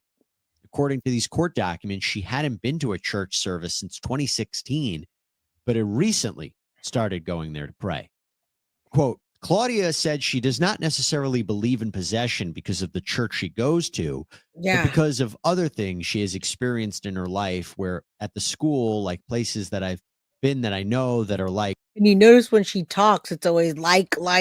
She can't form a sentence, which is fine. A lot of people do that when they're nervous or when they talk like. But you heard that video where she said a whole lot of nothing. So I don't know if maybe she does other videos in Spanish and English is her second language, or what it is, what her deal is. I can't tell if she does have a mental health issue. Something had to have broke here. She's literally saying she doesn't believe in possession necessarily because of the church she goes to. And she doesn't go to church very much. I saw that in another statement. So what is she talking about? She said she always believed in it since she was a kid, describing it like a medium, which has nothing to do, by the way. Right? That little girl fought for hours. Hours. All right. When asked if she thinks she caused her daughter's death, in a way. All right, I'm going to keep going. Claudia admitted that although she thought Arely was possessed, she had no idea if the method they were using was going to lead to the demon being expelled. All right, let's finish this Everything up. is recorded on jailhouse phone calls, too. It always surprises me that people don't realize that, or maybe they do. But investigators are listening in. Whether they're in that room or not, they're listening in. So, quote, Claudia told Renee Jr. that while she was in the other room, the other interview room, God came to her and told her that God had taken Arely on Thursday, and it was because of demons. Claudia told Renee Jr. that God gave. Now, she does have a husband. She absolutely was married. If you listen to the statement before and the people that she called before 911, it says her husband. All right. So, this here is just. The conversation was recorded. We talked about this earlier. Everything was going to be okay. She's saying the Thursday night before they even went to church on Friday that she was already gone, right? And God gave her that solution and it was going to be okay. And they weren't going to be guilty. She told Renee not to worry. Now, there's a junior and a senior. Everything was going to be okay. She asked Renee Jr. if she had seen Shamar, which I don't know who that is. Oh, okay, that's Arely's father. This is the first time I've seen, other than them saying Arelia's father didn't know anything about that, which is Shamar. All right, let's keep going. Again, this is more of a deep dive case. In order to get into all these people, there's a lot going on, and it goes back pretty far. Detective on the case for a meeting, and during that meeting, she explained that she had begun praying daily to God and that he was appearing to her in visions. She said God had told her the day that Arely would die. Lieutenant Vallejo confronted Claudia with the fact that they said they were holding Arely's head and it would go down and her body would go limp. Claudia confirmed that when Arely's body would go limp, it was when Claudia was holding her neck. They asked Claudia how many times Arely passed out while they were holding her, and she responded, maybe like 3 or 4. During one of the interviews with Renee Jr., he told the detective that he believed he was given the gift of tongues and the gift of healing, all from God. Quote, he described what they did to Arely as an exorcism. He said he had previously done two, but he had never done an exorcism on a child. Renee Sr. was also interviewed in the weeks and months after Arely's death. He openly admitted to being in the room during the prayer ceremony, but said it was not an exorcism. So kind of seeing a little bit of a difference here between these co-defendants. Oh, yeah, they're going to do Quote, this. when he arrived, they told him that Arely had an evil spirit. Claudia told him that the girl was going to die. He said Claudia had already bought everything because she knew God was going to take her. He described a dress that Claudia had bought for Arely for her funeral. Damn, you guys. See, I didn't even see that yet. She also got rid of her daughter's clothes. So if this is not premeditated, I don't know what is. Them using an exorcism as an excuse for premeditated, that's disgusting. All right. He said Claudia had already bought everything because she knew God was going to take her. Does that sound like Chad Daybell? Chad Daybell says that about his wife before he takes her life. He tells everybody that God says they're gonna take his wife. Good to see you in comments, Wyatt. The gift of tongues. Yeah, people do that in the name of God, and sometimes it doesn't mean anything. I don't really know what the other times that it does mean something because I'm not into anything religious. We're very spiritual here. A lot of us on this channel are spiritual, and maybe some of you are religious, but that's not God's work that's happening right here, folks. This is not God's work. This is nothing good at all. All right. Yeah. Instead of encouraged and participated, he described Claudia had bought a funeral. She brought her a dress for a funeral, you guys. When asked how he knew this to be true, Arely was the only going to live to be 3. Again, Chad Daybell. Renee Sr., her dad, shrugged his shoulders and said he believed everything Claudia was saying to him. Claudia said Arely would scream and was not a normal girl. Yes, Princess Mish, I couldn't have said that better in a couple of words. All right. Those are the 3 evil people. And they're co-defendants. So that's going to be an interesting trial if it goes to trial. It's just, I'm not sure we quite understand. Maybe we'll get more insight into this as this case progresses, but unbelievably tragic and disturbing details. And I mean, I think people know this by now when I cover these cases. It's the ones that deal with children that those are the ones that really get to me. And, thinking about what she went through. Look at how beautiful that little girl is, you guys. Oh my God. All right, we'll pause it here on this. That's the end of that one. We are at an hour and 37 minutes. I don't want to hold my mods up, but if you guys want me to, do you want me to do a part 2 on this tomorrow and play that video? Or do you guys want me to play it now? If you want me to play it now, do me a favor. Let me know in chat. You want to watch the video right after her death. Her mom goes on YouTube and takes it to YouTube in the full length video. You guys want me to play that now? Put 1 in chat. If you want me to do another episode tomorrow and play it and then go over the documents, I can. But you guys got to do me a favor to support the channel. Just hit the like button. All right, hit the like button and subscribe, and then promise to share the video if you can so that we can get it into the algorithm and get this case out there. Right, looks like you guys want me to keep going. I could certainly do that. I just want you to help by hitting the like button. It's free. It's free to comment. It's free to hit the like button. No big deal. All right. So let's go ahead and listen to this. It's crazy. I've been waiting to listen to this with you guys. It's uncut. It's literally her talking to YouTube right after, smiling, thinking she's cute, all that. All right. All right, you guys, I need extra help modding. Usually after 5:30, the trolls roll in and try to throw me off. Let's not let that happen today. All right. If you guys are in chat and you're the guilty of crime crew in chat, and you see somebody that's trolling, just ignore them. All right. Ignore them and let the mods kick them out. Let's not give them any attention today. All right. Today we're giving attention to Arely. And her whole name is, what do I have this here? Hold on. Justice for Arely Naomi Proctor. That's a name that she's given. It's not Arely Doe. It's Arely Naomi Proctor. Okay? Say a prayer for that beautiful little angel that is now, I believe, resting in peace. All right? This is not what we want. None of us want. We don't think she's in a better place. I'd never ever say that about a child that was taken at 3 years old to an exorcism.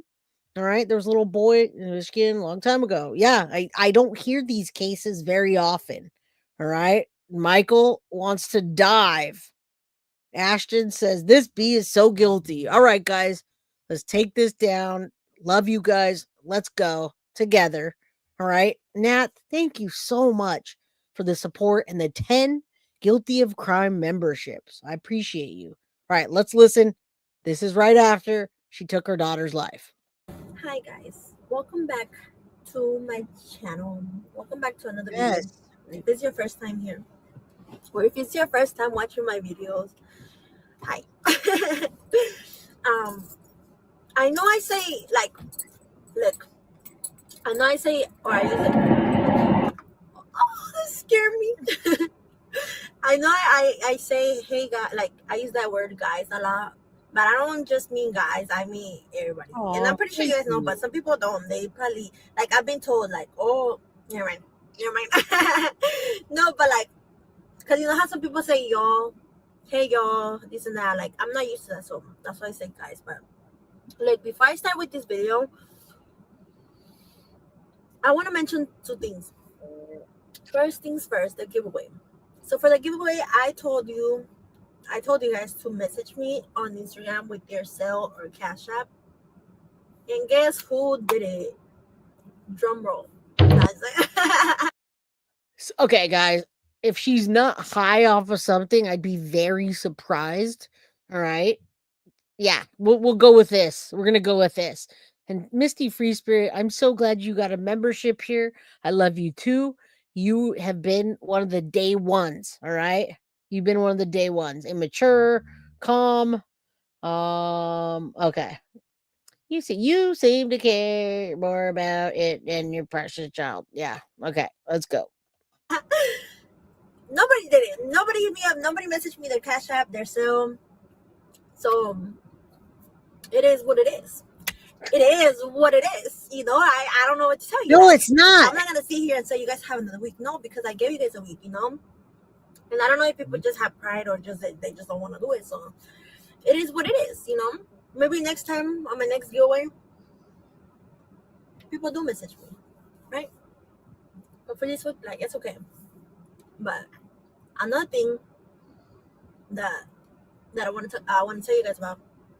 If you guys have me on social media or my Instagram or Snapchat, I posted how me and my girl Evelyn made a page to support women, right? To support women, to give you guys advice, like anything that you guys need, like mental.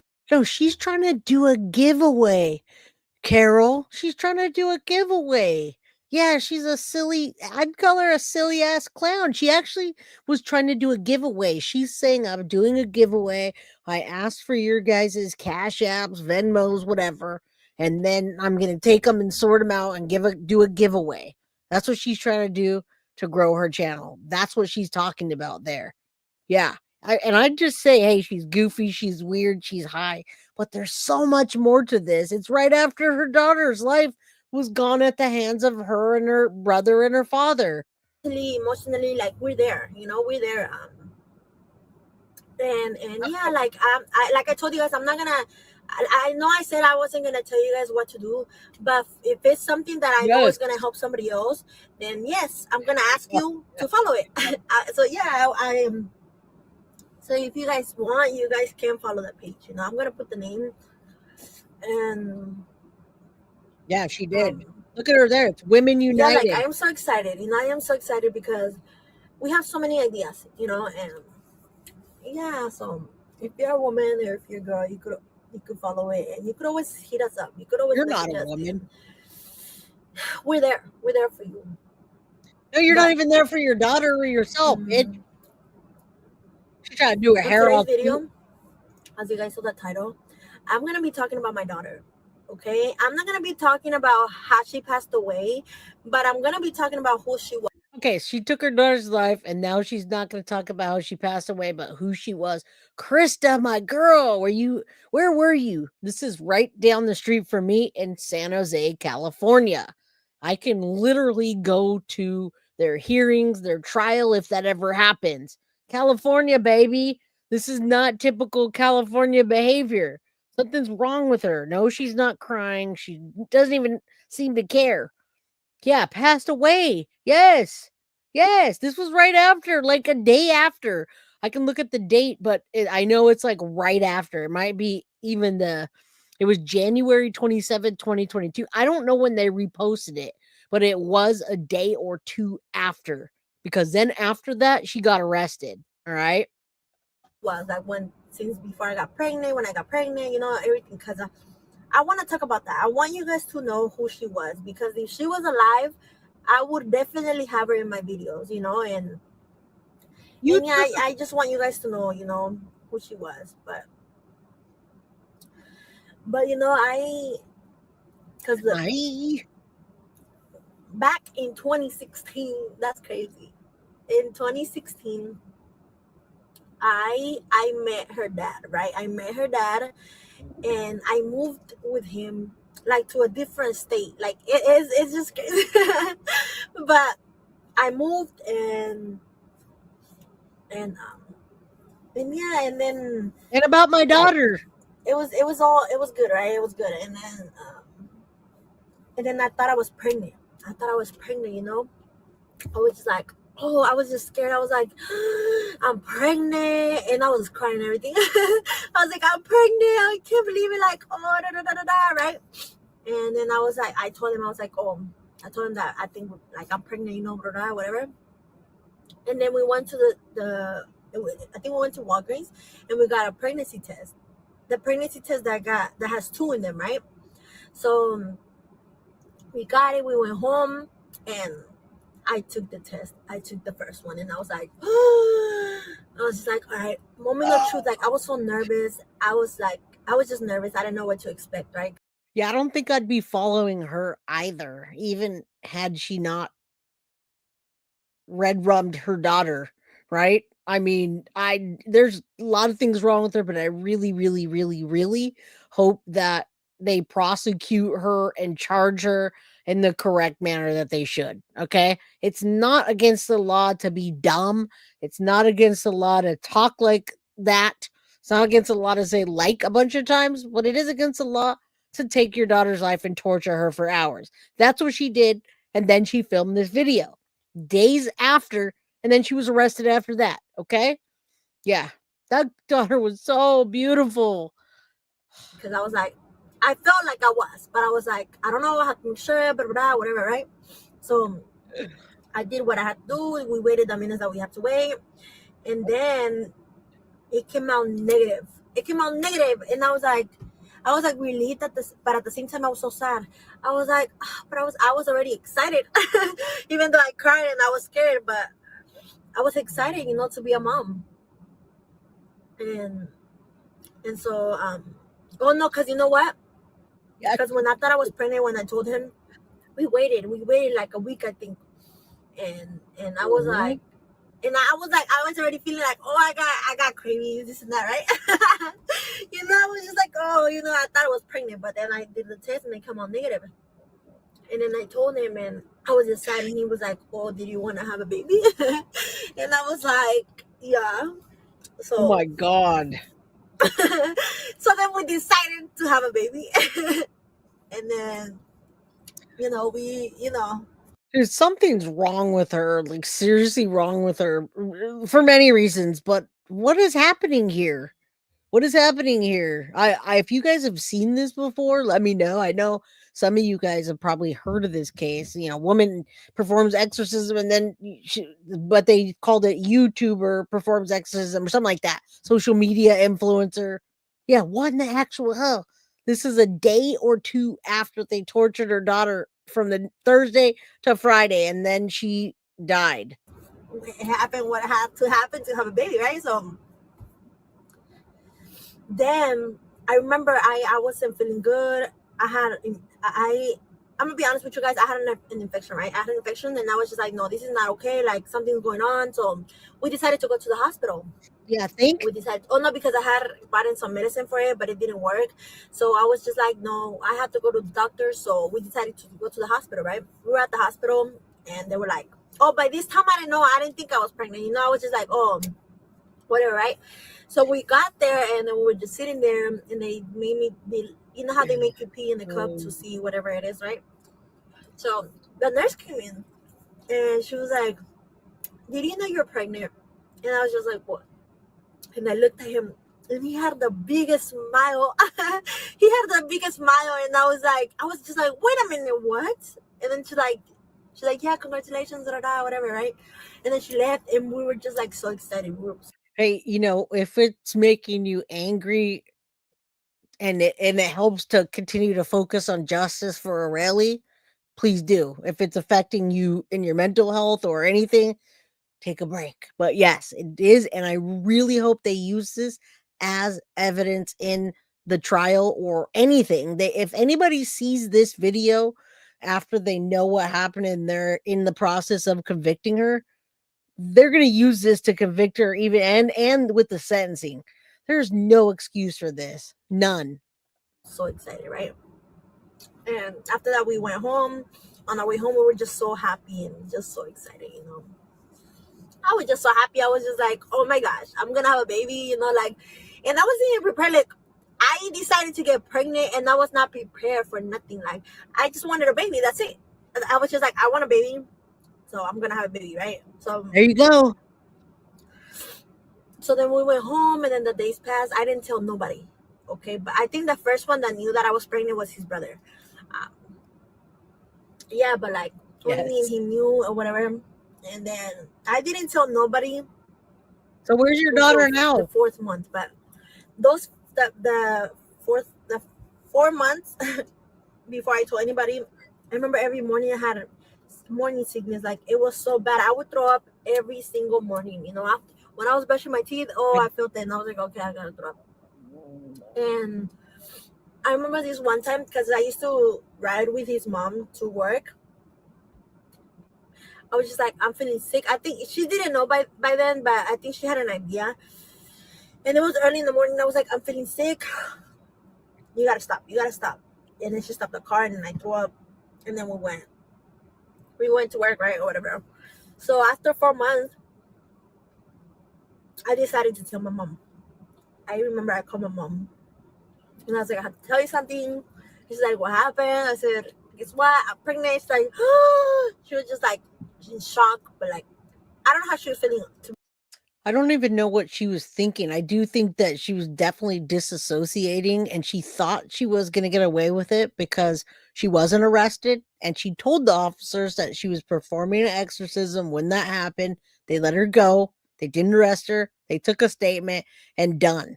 Remember, Deanna, she threw away her daughter's things before she passed, as well as buying her dress for a funeral. What? She bought a dress for a funeral because she knew God was going to take her.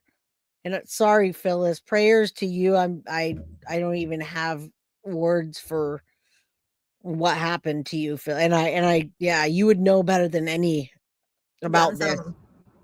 Because I was in a different state, you know. So yes. So yeah, so after that, after we told my mom, we told his parents, and then like everything, like everybody else found out, you know, like, and then, you know, like during those months, I remember like, oh no, because I remember after the fourth month, after I told somebody, after we told everybody else, I decided to post it on my Snapchat. I remember I was like, I'm not gonna tell nobody until it's a certain time to be sure, you know, that my baby's safe and everything, right? So not with you. So yes, I posted on my social media, and everybody's like, oh, you know, whatever. And then I think I posted it when I found out that I was having that girl. I forgot to tell you guys. So before I found out I had a girl, I had a feeling that I was gonna have a boy. When I found out I was pregnant, I was like, I'm gonna have a boy. He's a boy, whatever, right? So I was like, okay, I'm gonna have a boy, whatever. I remember this. It was a morning. It was a morning. I was at work, and sometimes I would take the bus. I think after a certain time, because his mom didn't work by where I used to work by, so I had to take the bus, right? So I would go to work really early, and I remember this one time I was like, okay, I'm early, I could take a nap. I fell asleep, and I remember I was dreaming that I heard a little girl's voice. You know, that she was like, she called me mom, but in Spanish she called me mama, and then I don't know something, and then I woke up and I was like, wait a minute. I was like, so am I having a girl? Is this what it is? Is this what it is? And this was all before I knew that I was gonna have a girl. Yeah, what about your daughter? So, she's not even there. So yeah, back to what I was telling you guys. You know, everything like happened during the pregnancy, you know. It was just bad. Like I was so emotional, like so emotional. Like I would cry so much. And I remember when she first started kicking my stomach, like it was just like I remember her little kicks, and I was just so excited, you know. I was just so excited because I was just like, I'm gonna have my own baby, you know. And I can't stand her. And yeah, I was excited, right? So I moved back and forth to here to over there to like the different things. Like no, I didn't move back and forth. I'm tripping. Like I remember when I think I was like what 6 months, 7 months. I moved back here, right, with my mom. And no, I remember my whole pregnancy I would crave her food, but since she was far, I couldn't. No, every time you see a little thing on the corner or her camera goes, oh my God, she's in there trying to show emotion. There's no emotion in there. I'm not sure. I really am not sure if she is just a ditz, if she is just totally deflecting and thinking, hey, I got away with it, or maybe she's using that to justify in her own head that God really took her child, and she really thinks that. Then that's scary. All right, Princess Mish, see you later. Thanks for being here. I know a lot of people have to run because, well, we've been here 2 hours. All right, let's finish this together, guys. She couldn't give me her food, but when I moved back, she would cook me every food, like every craving that I had, you know, for her food. And yeah, so after, and then eventually he moved. Her dad moved here too because he stayed. When I moved when I was 6 months, I moved by myself, and then eventually he moved here. And yeah, we were just waiting, and then her due date was October 4th, but ¿qué iba a decir? But she look. Good, she just so around that time, I think it was like maybe like 2-3 weeks before. What's she doing? It's crazy because I think I had like 2 false alarms. Like I remember this one time. We were going to this, like we started working somewhere, right? Me and her dad and I. And I remember after that I was like, I think I need to go to the hospital. I think she's gonna come tonight, you know. And then we went, and then the doctor was like, well, she's not ready yet, but if you want, you could wait. You could walk around the hospital and then see if that works, right? And then we're like, yeah. I was like, yeah, I'm gonna do that because I want her to come out, right? I love it. So I started walking around the hospital for 2 hours, and the whole time she wasn't even ready to come out. She was just, she played us. She said, you thought I'm coming tonight. But no, she didn't. She really didn't. She was still in there. And then after the 2 hours, I was just like, okay, I'm tired. And then we just went home. What is happening here? And then I think that happened like 2 times. But I think the first time that happened, like they just sent us back home. And then the second time, that's when we started. Like we decided to walk around. And then I remember, I think it was on the October 2nd. I don't remember, but I remember we were just like at home chilling when I went to the bathroom, and I saw like blood. I was like, I got scared. I was like, this is not. I don't know what this is. This is. I don't feel right. So I told him, and then we went to the hospital. Then we called my sister and my brother, and No, I think it was just my sister. We called my sister and we told her like, okay, she's coming. Well, people were watching her. She had a following on a platform. I'm not exactly sure which one, but she also had it under a name of like a group, right? She's such a bobblehead. Foxy, where's your bobbleheads? You need to take her face and put it on a bobblehead. Putting it in context for those of you that may be listening and not in chat or just rolling in, this lady performed an exorcism on her daughter, tortured her for hours, didn't get arrested. A day or two later in her car filming this, talking about her daughter, not like their daughter's gone, but talking about her pregnancy. And I do wonder, is she deflecting? Are they going to use this in court? I hope so. I hope that the jury sees this. She must process information out loud. She's a bobblehead. Yeah, nobody does care about the details of anything she's saying because the way she's presenting it is terrible. However, I do care about if the jury's going to see this, what the judge, what anybody, prosecution, they've had to watch this. You got to be able to say she did this crime and right after she's acting like this. There has to be something. They have to be able to use this. Yeah, me, right? I don't know how many people are watching. We have to look into that. Because like my sister was so excited for me to have the baby. Like she was just so excited, right? So Yeah. ¿qué les iba a decir? The heck?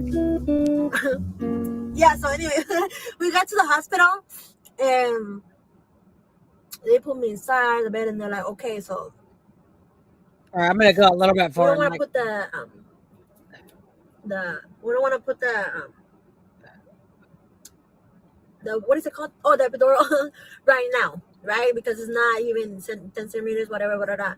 So we waited, and then after so long, I remember I was in so much pain, right? I was in so much pain, and then I told them, like, oh, I need you to put it because I can't handle this pain. Like, it was too much. Yeah. So I remember they were like, okay, whatever. You know, it happened throughout the whole night. You know, like going through the pain, to the contractions or whatever. And when they decided, I remember, like, when they decided to do the epidural, I don't know. They were like, all right, we're going to do it right now. They came, the doctor, like, whoever, the nurses came and they see me down. I remember everything that happened. Like, of course, how can you forget, right? So I remember they set me down and they're like, don't move. But my body was in so much shock. I was just, I couldn't help it. Like, my body was just moving by itself. Like, I was shaking, you know, I was shaking because of so much pain. And it was cold. And they were like, don't move. And then they put him. I don't know. I don't know. I don't even remember when the needle went in because everything, it was just painful. You know, it was just painful. And I was like, okay. So then they were like, okay, it should be good. And then they let me down. And the epidural helped. It helped with the pain for like a couple hours.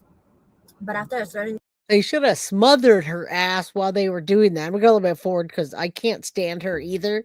But I really want to document most of this video here in this episode. So those that want to watch it don't have to go out and search. Some people like to just hit play on this and watch it and get upset so they can give them the passion to fight for this little girl.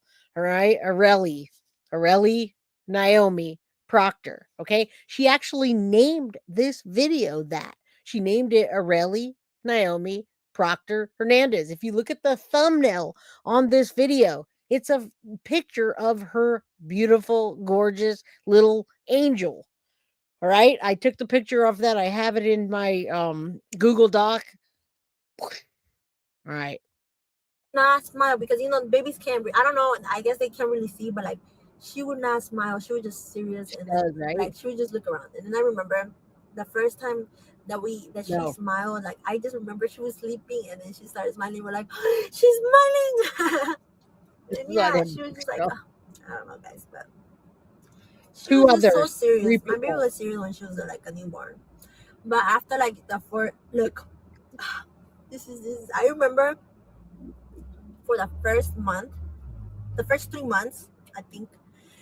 She would wake up like 5 times a night, and it was just so tiring, you know. And I was just like, I did breastfeed her for a month, but I couldn't handle it because I didn't know how to put my boob in her mouth, you know, or my nipple. So she would make me bleed, and it was just so painful. And I was just like, nope, I can't do it. So then we just decided to give her the bottle only, right? So then, yeah, like, you know, she, it's no. She's saying I miss her so much. Nothing about her says she misses her except for that little dinosaur that says I miss her so much as she looks outside. Don't know what she's looking at, but come on, give the jury some evidence here.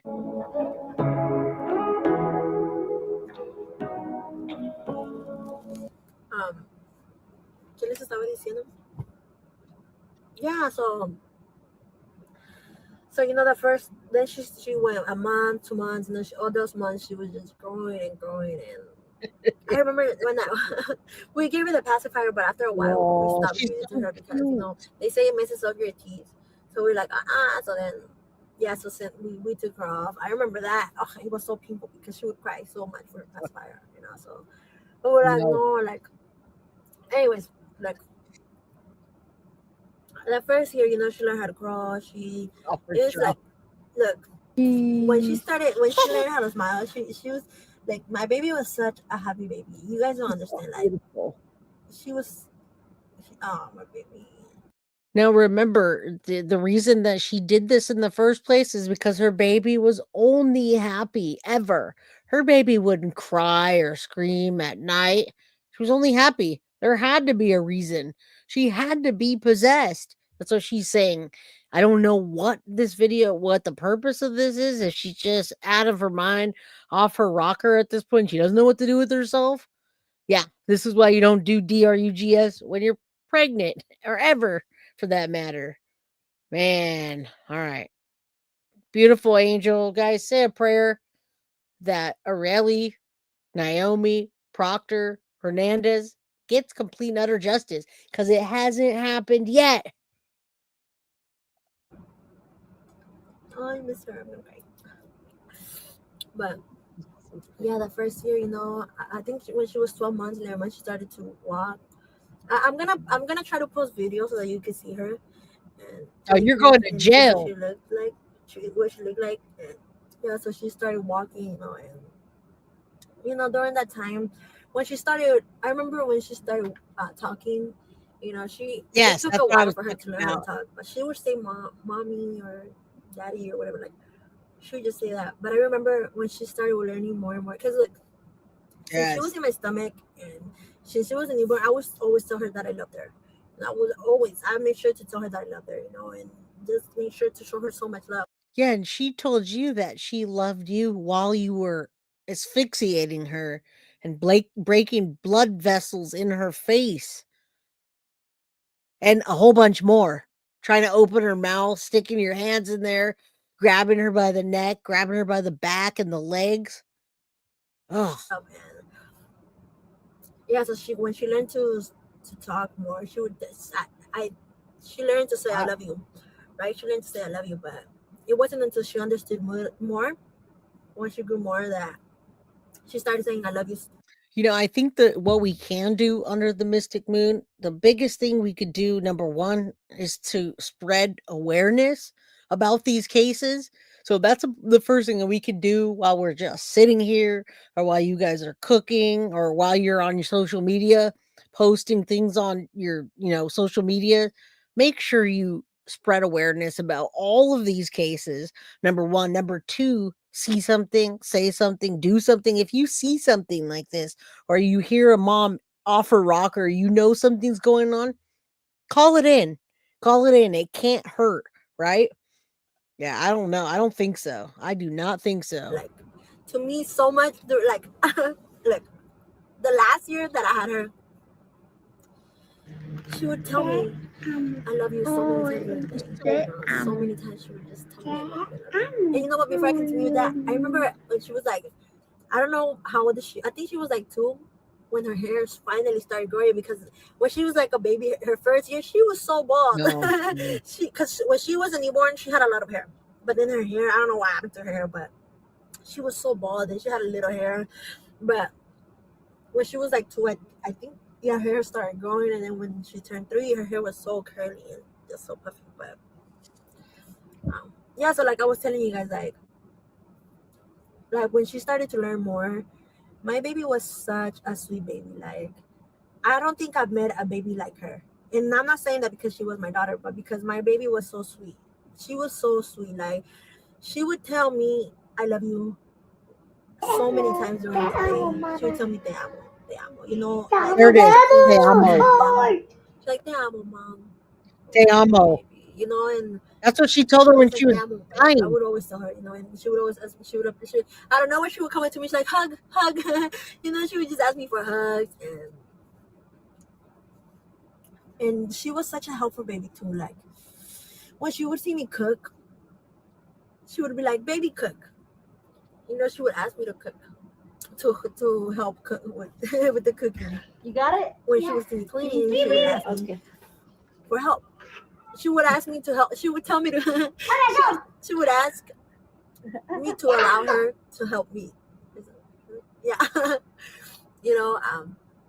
I think I have a video of her doing dishes because she learned to do the dishes. She just did it like I didn't ask her to do it. She just wanted it. She just wanted to do it, you know. And yeah, she was just like.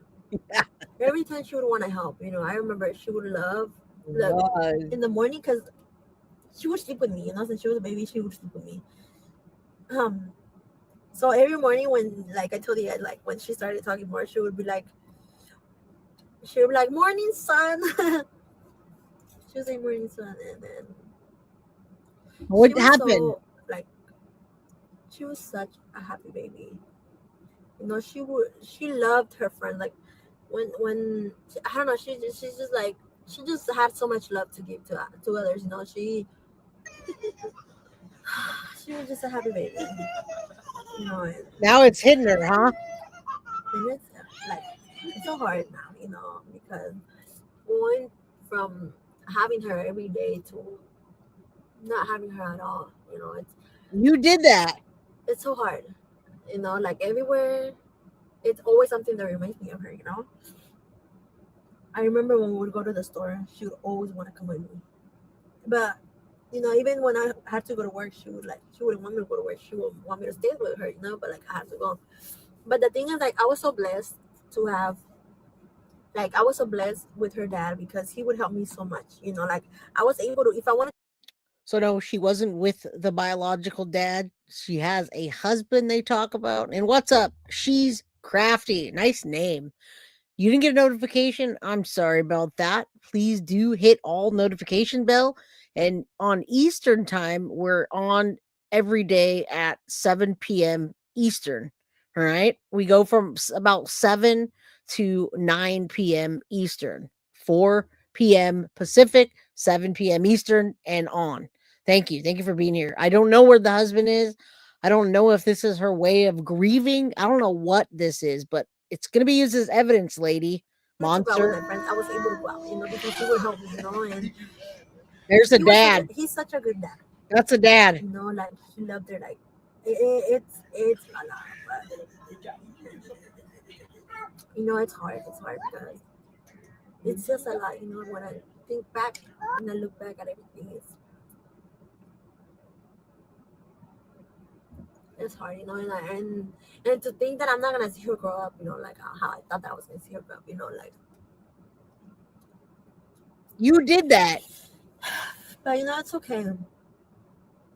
It's okay because I know she's in a better place, you know, and God knows why he allows things, you know.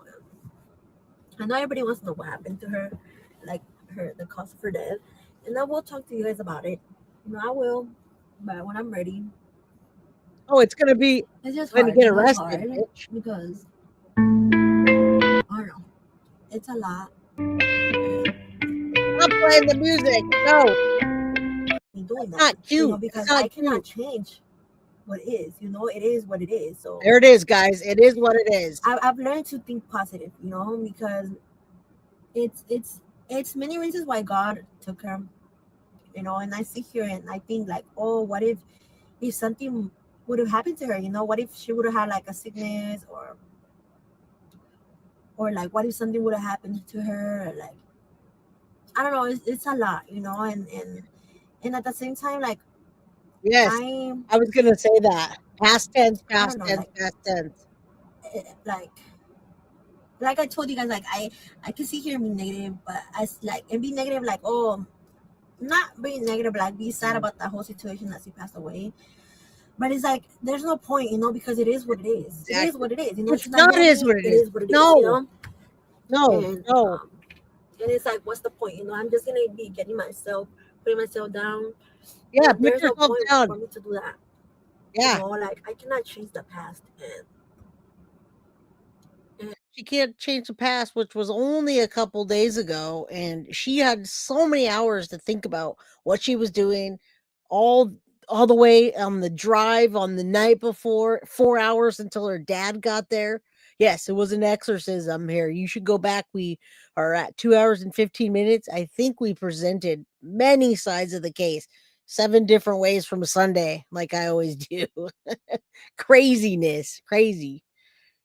And I gotta be positive about the situation, you know, like you can't be at least she's positive not with it. suffering, you know, like in this world we suffer so much, you know, and especially nowadays, like everything is just so bad, like everything just going downhill, you know, and that's what I'm thankful for, you know, that she's not gonna grow up in that world, like in the world that we live in, you know, even though there is a lot of positive things, and I could say like, oh, I'm not gonna see her grow up, this and that, but like I told you, like there's no point of me doing that, you know, because it is what it is. It is what it is, you know.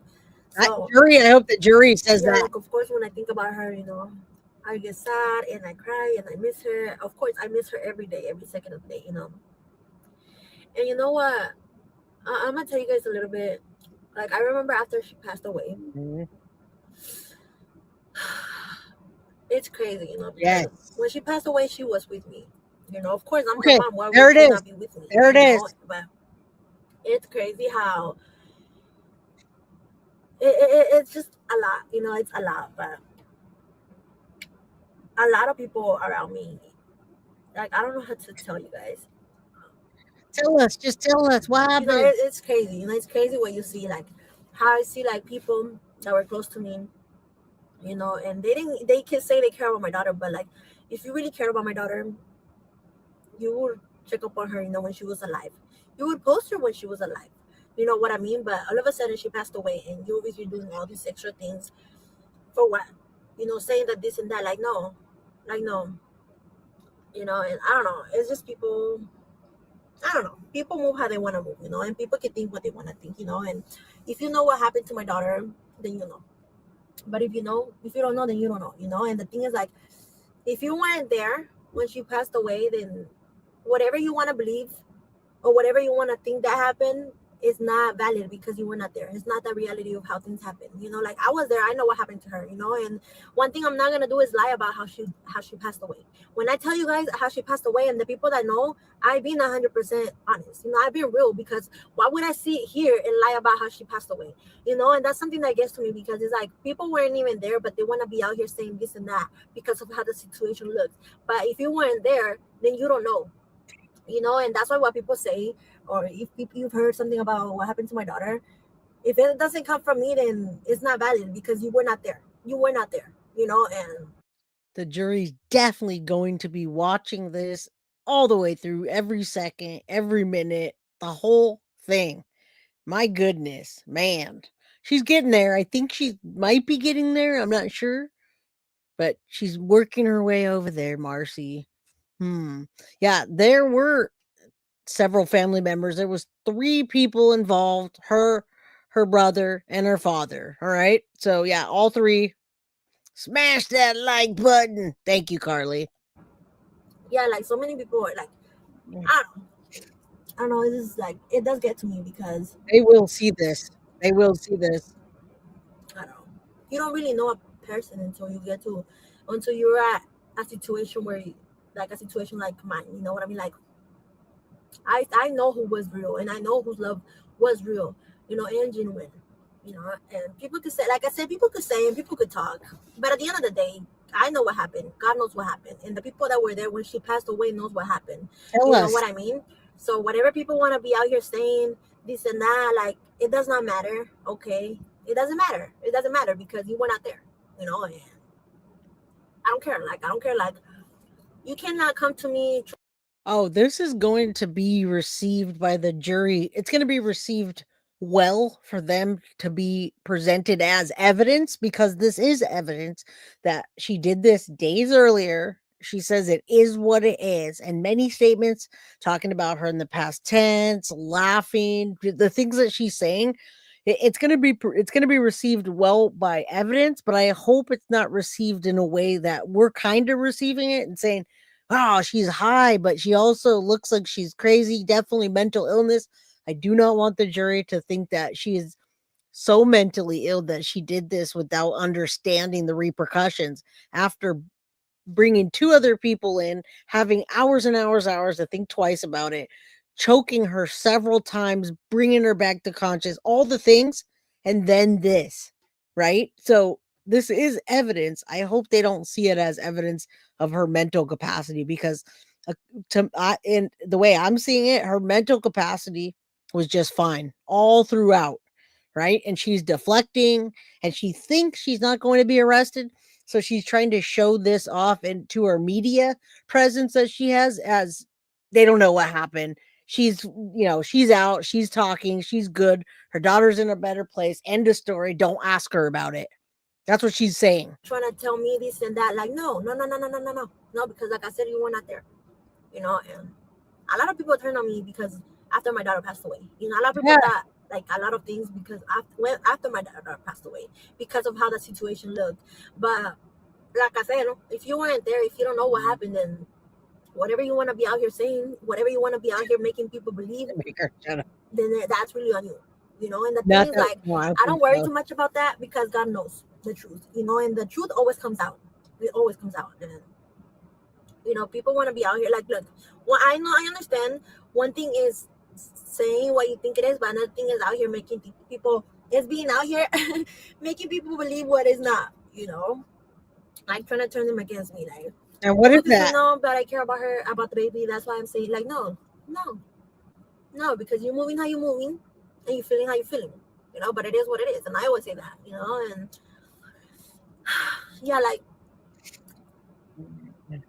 this, like, look, after my daughter passed away, I've learned so much and I've grown so much and I've matured so much, and I'm just thankful. I'm thankful because we only have a few minutes left. We have about 5 minutes and it's at 1.1 speed. If you're triggered, lower it or step away. We have another about 5 minutes. I really want to document all this because she's spiraling into what happened, but don't know what she's going to say. Yeah, the truth is in the autopsy. I agree, Carol. Absolutely. I could have easily killed myself, after she passed away, but took your life. God is good. God has been there for me. He has always been there for me, and that's something that I'm never, like, that's exactly why I'm not ashamed to be talking about him. Like, God is real, and he has always been there for me. In the darkest moments of my life, he's always been there for me. And good question. When people have turned on me, he has never. He has always had my back. And he's always gonna have my back. And I'm not out here to get revenge on anybody because God got that. You know what I mean? Like, whatever you do to me, you're gonna get that back twice as bad. You feel me? So you should I'm be afraid. I'm not worried about that. Like I said, God got me. And yeah, he does. And yeah, like that's exactly why I don't worry. Look, you don't worry. I wish I could get like, I don't have, look, it's already 37 minutes, but in this video I don't really care about how long it is, because this video means a lot to me, and everything that I talk about to you guys means a lot to me. But videos like this, I really don't care how much time it is. But like I was saying, like, the moment where I realized, oh, excuse me, cut. The moment I realized that God, that the only thing that I need is to trust God, is the moment where my life changed, and it became so much better. It did change, but it didn't come better. And yeah, like, I am so thankful to God, because he has never left my side, no matter what. Like, I don't care what people say. I don't care what people talk about me, Yeah, why do you keep saying? Why do you keep? Because I know the truth, and I know God knows the truth. And if God knows the truth, then that's all that matters to me. literally, like that's it. You know, like I told you guys before, God is the center of my life. Like He is what keeps me. She's following the wrong God, guys. This is not, and this is what happens. People pass this shit off to other people, and then other people believe them. Yeah, like Lori Vallow. This is not God. This is demons, devil, whatever it is that you're following. That is not, absolutely not. You're the devil. That's a good picture right there of her doing this. She's evil. Saying, you know, like He is so amazing. And Yeah. I love Him so much, you know, and I'm so in love with Him and everything that He's done for me. And Yeah. like that's why I said this before on my social media. Look, when you see me, you're gonna see me happy and smiling, you know, and that's because of God. You know, I don't have like, look, whatever comes my way, I don't worry. You know, whenever I have a problem, I don't worry because I know God got me. You know, He's always there and He's gonna make a way for me. You know, and I feel like that's how we all should be. You know, like I told you guys, I'm not here to tell you what to believe. Okay, I'm not, but I'm gonna speak the truth, and I'm gonna speak my truth. I'm always gonna speak the truth. You know, because what do I gain from lying? You know what I mean? Like, no. Yeah, speak your truth. You guys, I'm gonna be Tell straight the up jury. with you guys, and I'm gonna be upfront about how I feel, about what I believe. Tell the And jury. yeah, that's just me. Come on. You know. Come on. But yeah, guys, Tell us. I don't know. It's a lot of emotions. Okay, when it comes to these, like, It doesn't look emotional. I don't see emotion. Me. Oh, you know what? Before I forget, in 2017, we're done right now. Hold on. Hold on. Her name tattooed on me. There it My goes. daughter's name tattooed on me and her date of birth. You know, matches right here. You know, it is what it is. But yeah, guys, I That's a good question. I don't know. It's I like don't know. 20 When I seconds talk left. about my Come daughter, on. you know, it's obviously gonna be like sad and emotional. You know, it's gonna be very emotional for me. But It doesn't look like it, lady. I just want to thank you guys. You know, if you watch my whole video, like I really like. If you watch this whole video, I really appreciate you so much. You know, because you took the time of your. If you watch this whole video, pranks on you. I only said the same thing over and over 10 times or 20, and it didn't mean anything. So if you guys left and you couldn't put up with it, I'm sorry. We're almost done. I'm going to show you the ghost channel so you can see what we have going up. And I want to thank all of you that went on there and subscribed. Like I said, the first 10 people that sign up. Originally 10 of you guys signed up for Patreon and they brought it down, but you guys went and signed up for Ghost.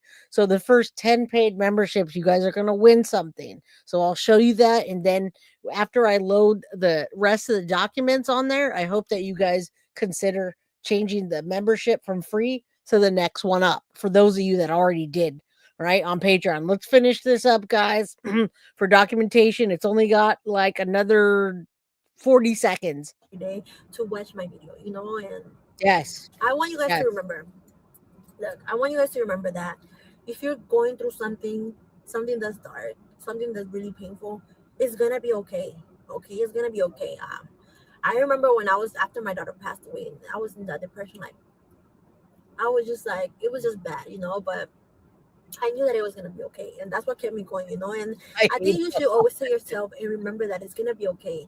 You know, certain things happen in our life to teach us a lot of things, you know. And at the end, it's going to be okay. You will be able to smile again. There's going to be lights at the end of the tunnel, you know. And yeah, just know that it's going to be okay. You know, like I'm okay. I am at peace. I am happy.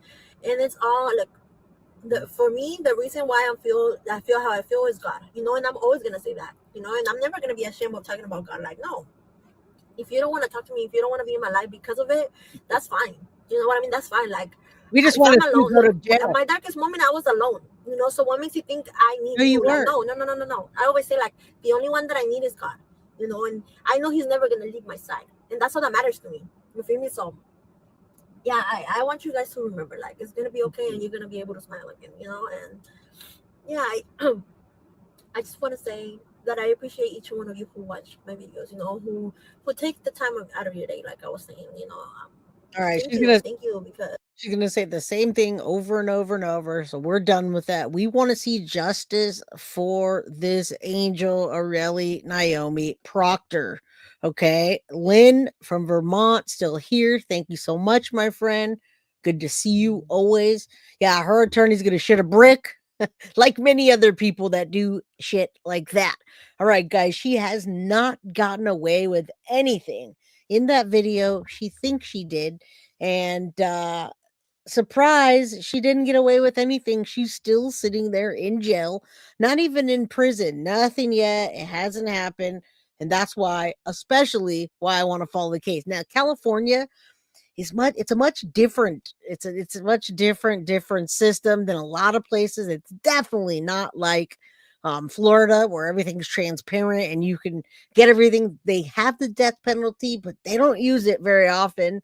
Not often at all. All right. So I don't know what's going to happen with this case. I'm going to continue to follow it. I do want to do another part with the documentation to show you guys crazy things. Also try to find more of the social media, talk about the dad.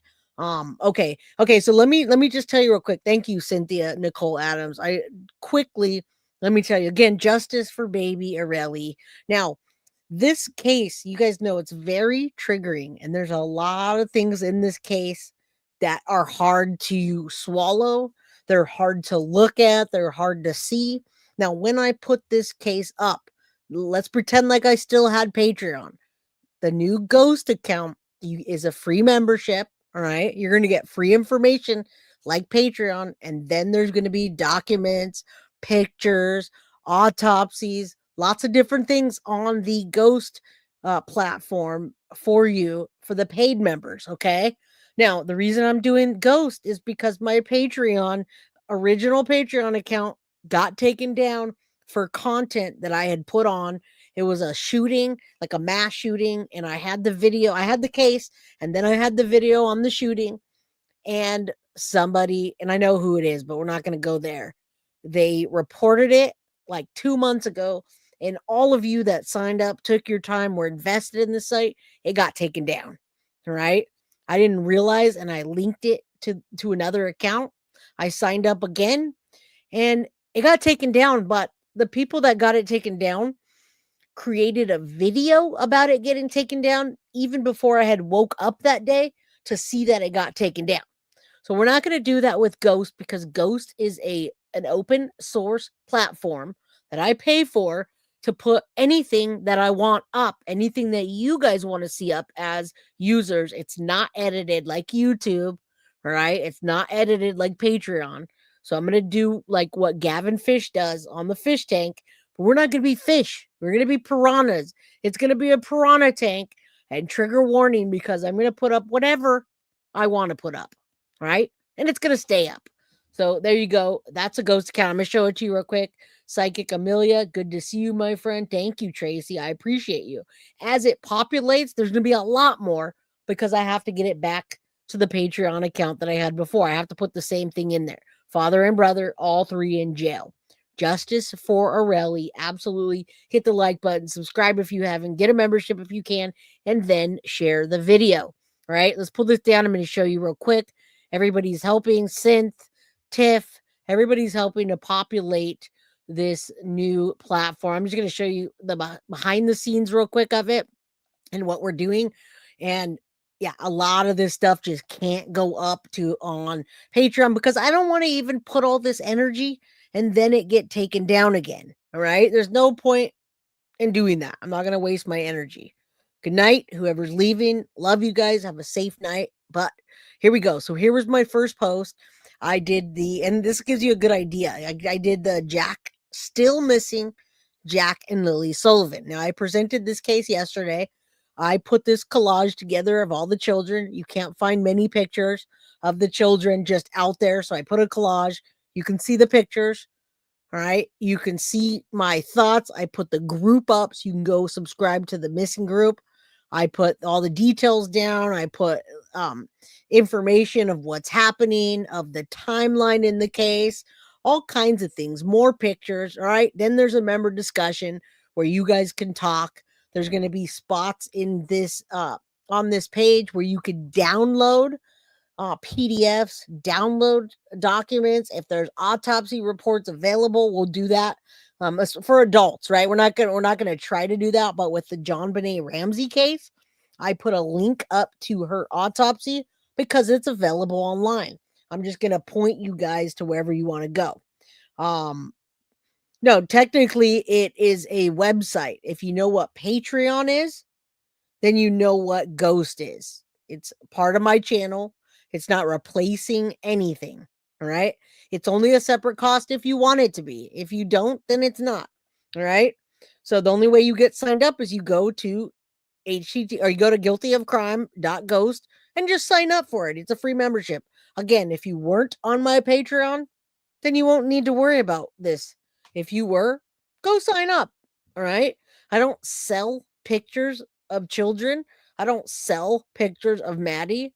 I have a platform and you can pay to get documents. Okay. You can pay to get documents. With the documents, we put pictures. The pictures are not for sale.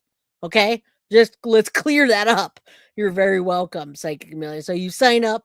That's what you're going to get. You're going to get content of cases, behind the scenes, PDFs, all that stuff. I have a lot in the Madeline Soto case that I've acquired that were on Patreon that I'm now going to put over on Ghost. So if that's what you want to do, do it.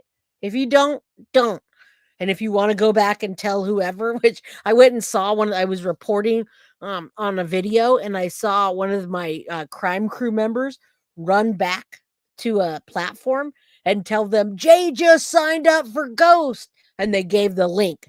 So if you're one of those subscribers here, just keep going. I don't need you to sign up. And it's an open platform. So you can't report my platform because it's not YouTube. It's not Patreon. It's none of those. All right. So you can go back and share with your friends and keep pumping up my Ghost account because thank you. You're helping me to get more subscribers and to build this community. Thank you, Leanne. You say, thanks, Jay. What I had paid for my Patreon membership with you already returned to me, and I'm in Ghost now. Thank you. I appreciate that. I appreciate all of you. Again, there's no pressure. You don't got to do anything. Just go over there and check out the Ghost account. It's free to sign up. If you want more information, you'll get a membership. If you don't, you don't. You just come here and you watch my channel. It's also free. If you don't like it and you don't want to watch it, then bye. Go away. All right. So I love you guys. I appreciate you guys. I want to also thank my mods and other people in here. We're definitely crime crew strong. Absolutely. And I could only do it with you guys. If I didn't have you, Calista, and Sadie's mama, and Clementine, and Rebecca, and Maggie, then I wouldn't be able to do this. All right. Tiff's been helping me a lot lately, even though I know you're busy with your own stuff. So thank you. Synth as well. She does my website and my platform. She helps. All right. So thank you. I appreciate you guys. I'm glad you got on, come back, rewatch crew. And yeah, quickly, when I started this channel, One Love, I started this channel because I wanted to cover serial killer cases. All right. And this is not a platform for serial killer cases because YouTube edits me a lot. So if you say certain things like even killers, you get demonetized, or Red Rum, we use that, right? Or unaliving. So I want to have a platform where I can talk and post what I want to post without a bunch of old hags following me around and reporting me. There you go. I love you guys. Melissa, good to see you, my friend. I hadn't seen you here. Yeah, we're not the fish tank. We're the piranha tank. And we're not going to have nice, we're going to have good content, but it's going to be rough. Trigger warning for all of it because that's the cases that I present. Like I said, I would have covered serial killers, but this platform doesn't like that. So thank you. It absolutely takes a village. It takes all of you that are here. Thank you. Written in the stars. Thank you. April from Illinois. Melissa, thank you. You've been here since day one. Janet, Wendy, Psychic Amelia, thank you. Yeah, we don't like those old hags that are trying to get us taken down for no reason. None whatsoever. We all are here. We all love each other. We support each other. We make each other feel safe on this channel, and we don't need that. All right? So thank you guys. Have a wonderful night. We've been here for over 2.5 hours. I'll see you guys tomorrow, 4 p.m. Pacific Standard Time, 7 p.m. Eastern. All right? Love you guys. Have a wonderful night. I'll see you all tomorrow. Guilty of crime. I want to thank you for watching. If you enjoyed my content, please share this video, like, and subscribe.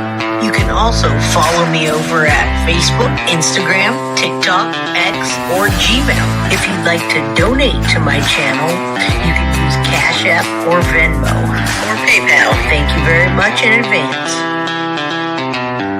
Guilty of crime. Are you guilty?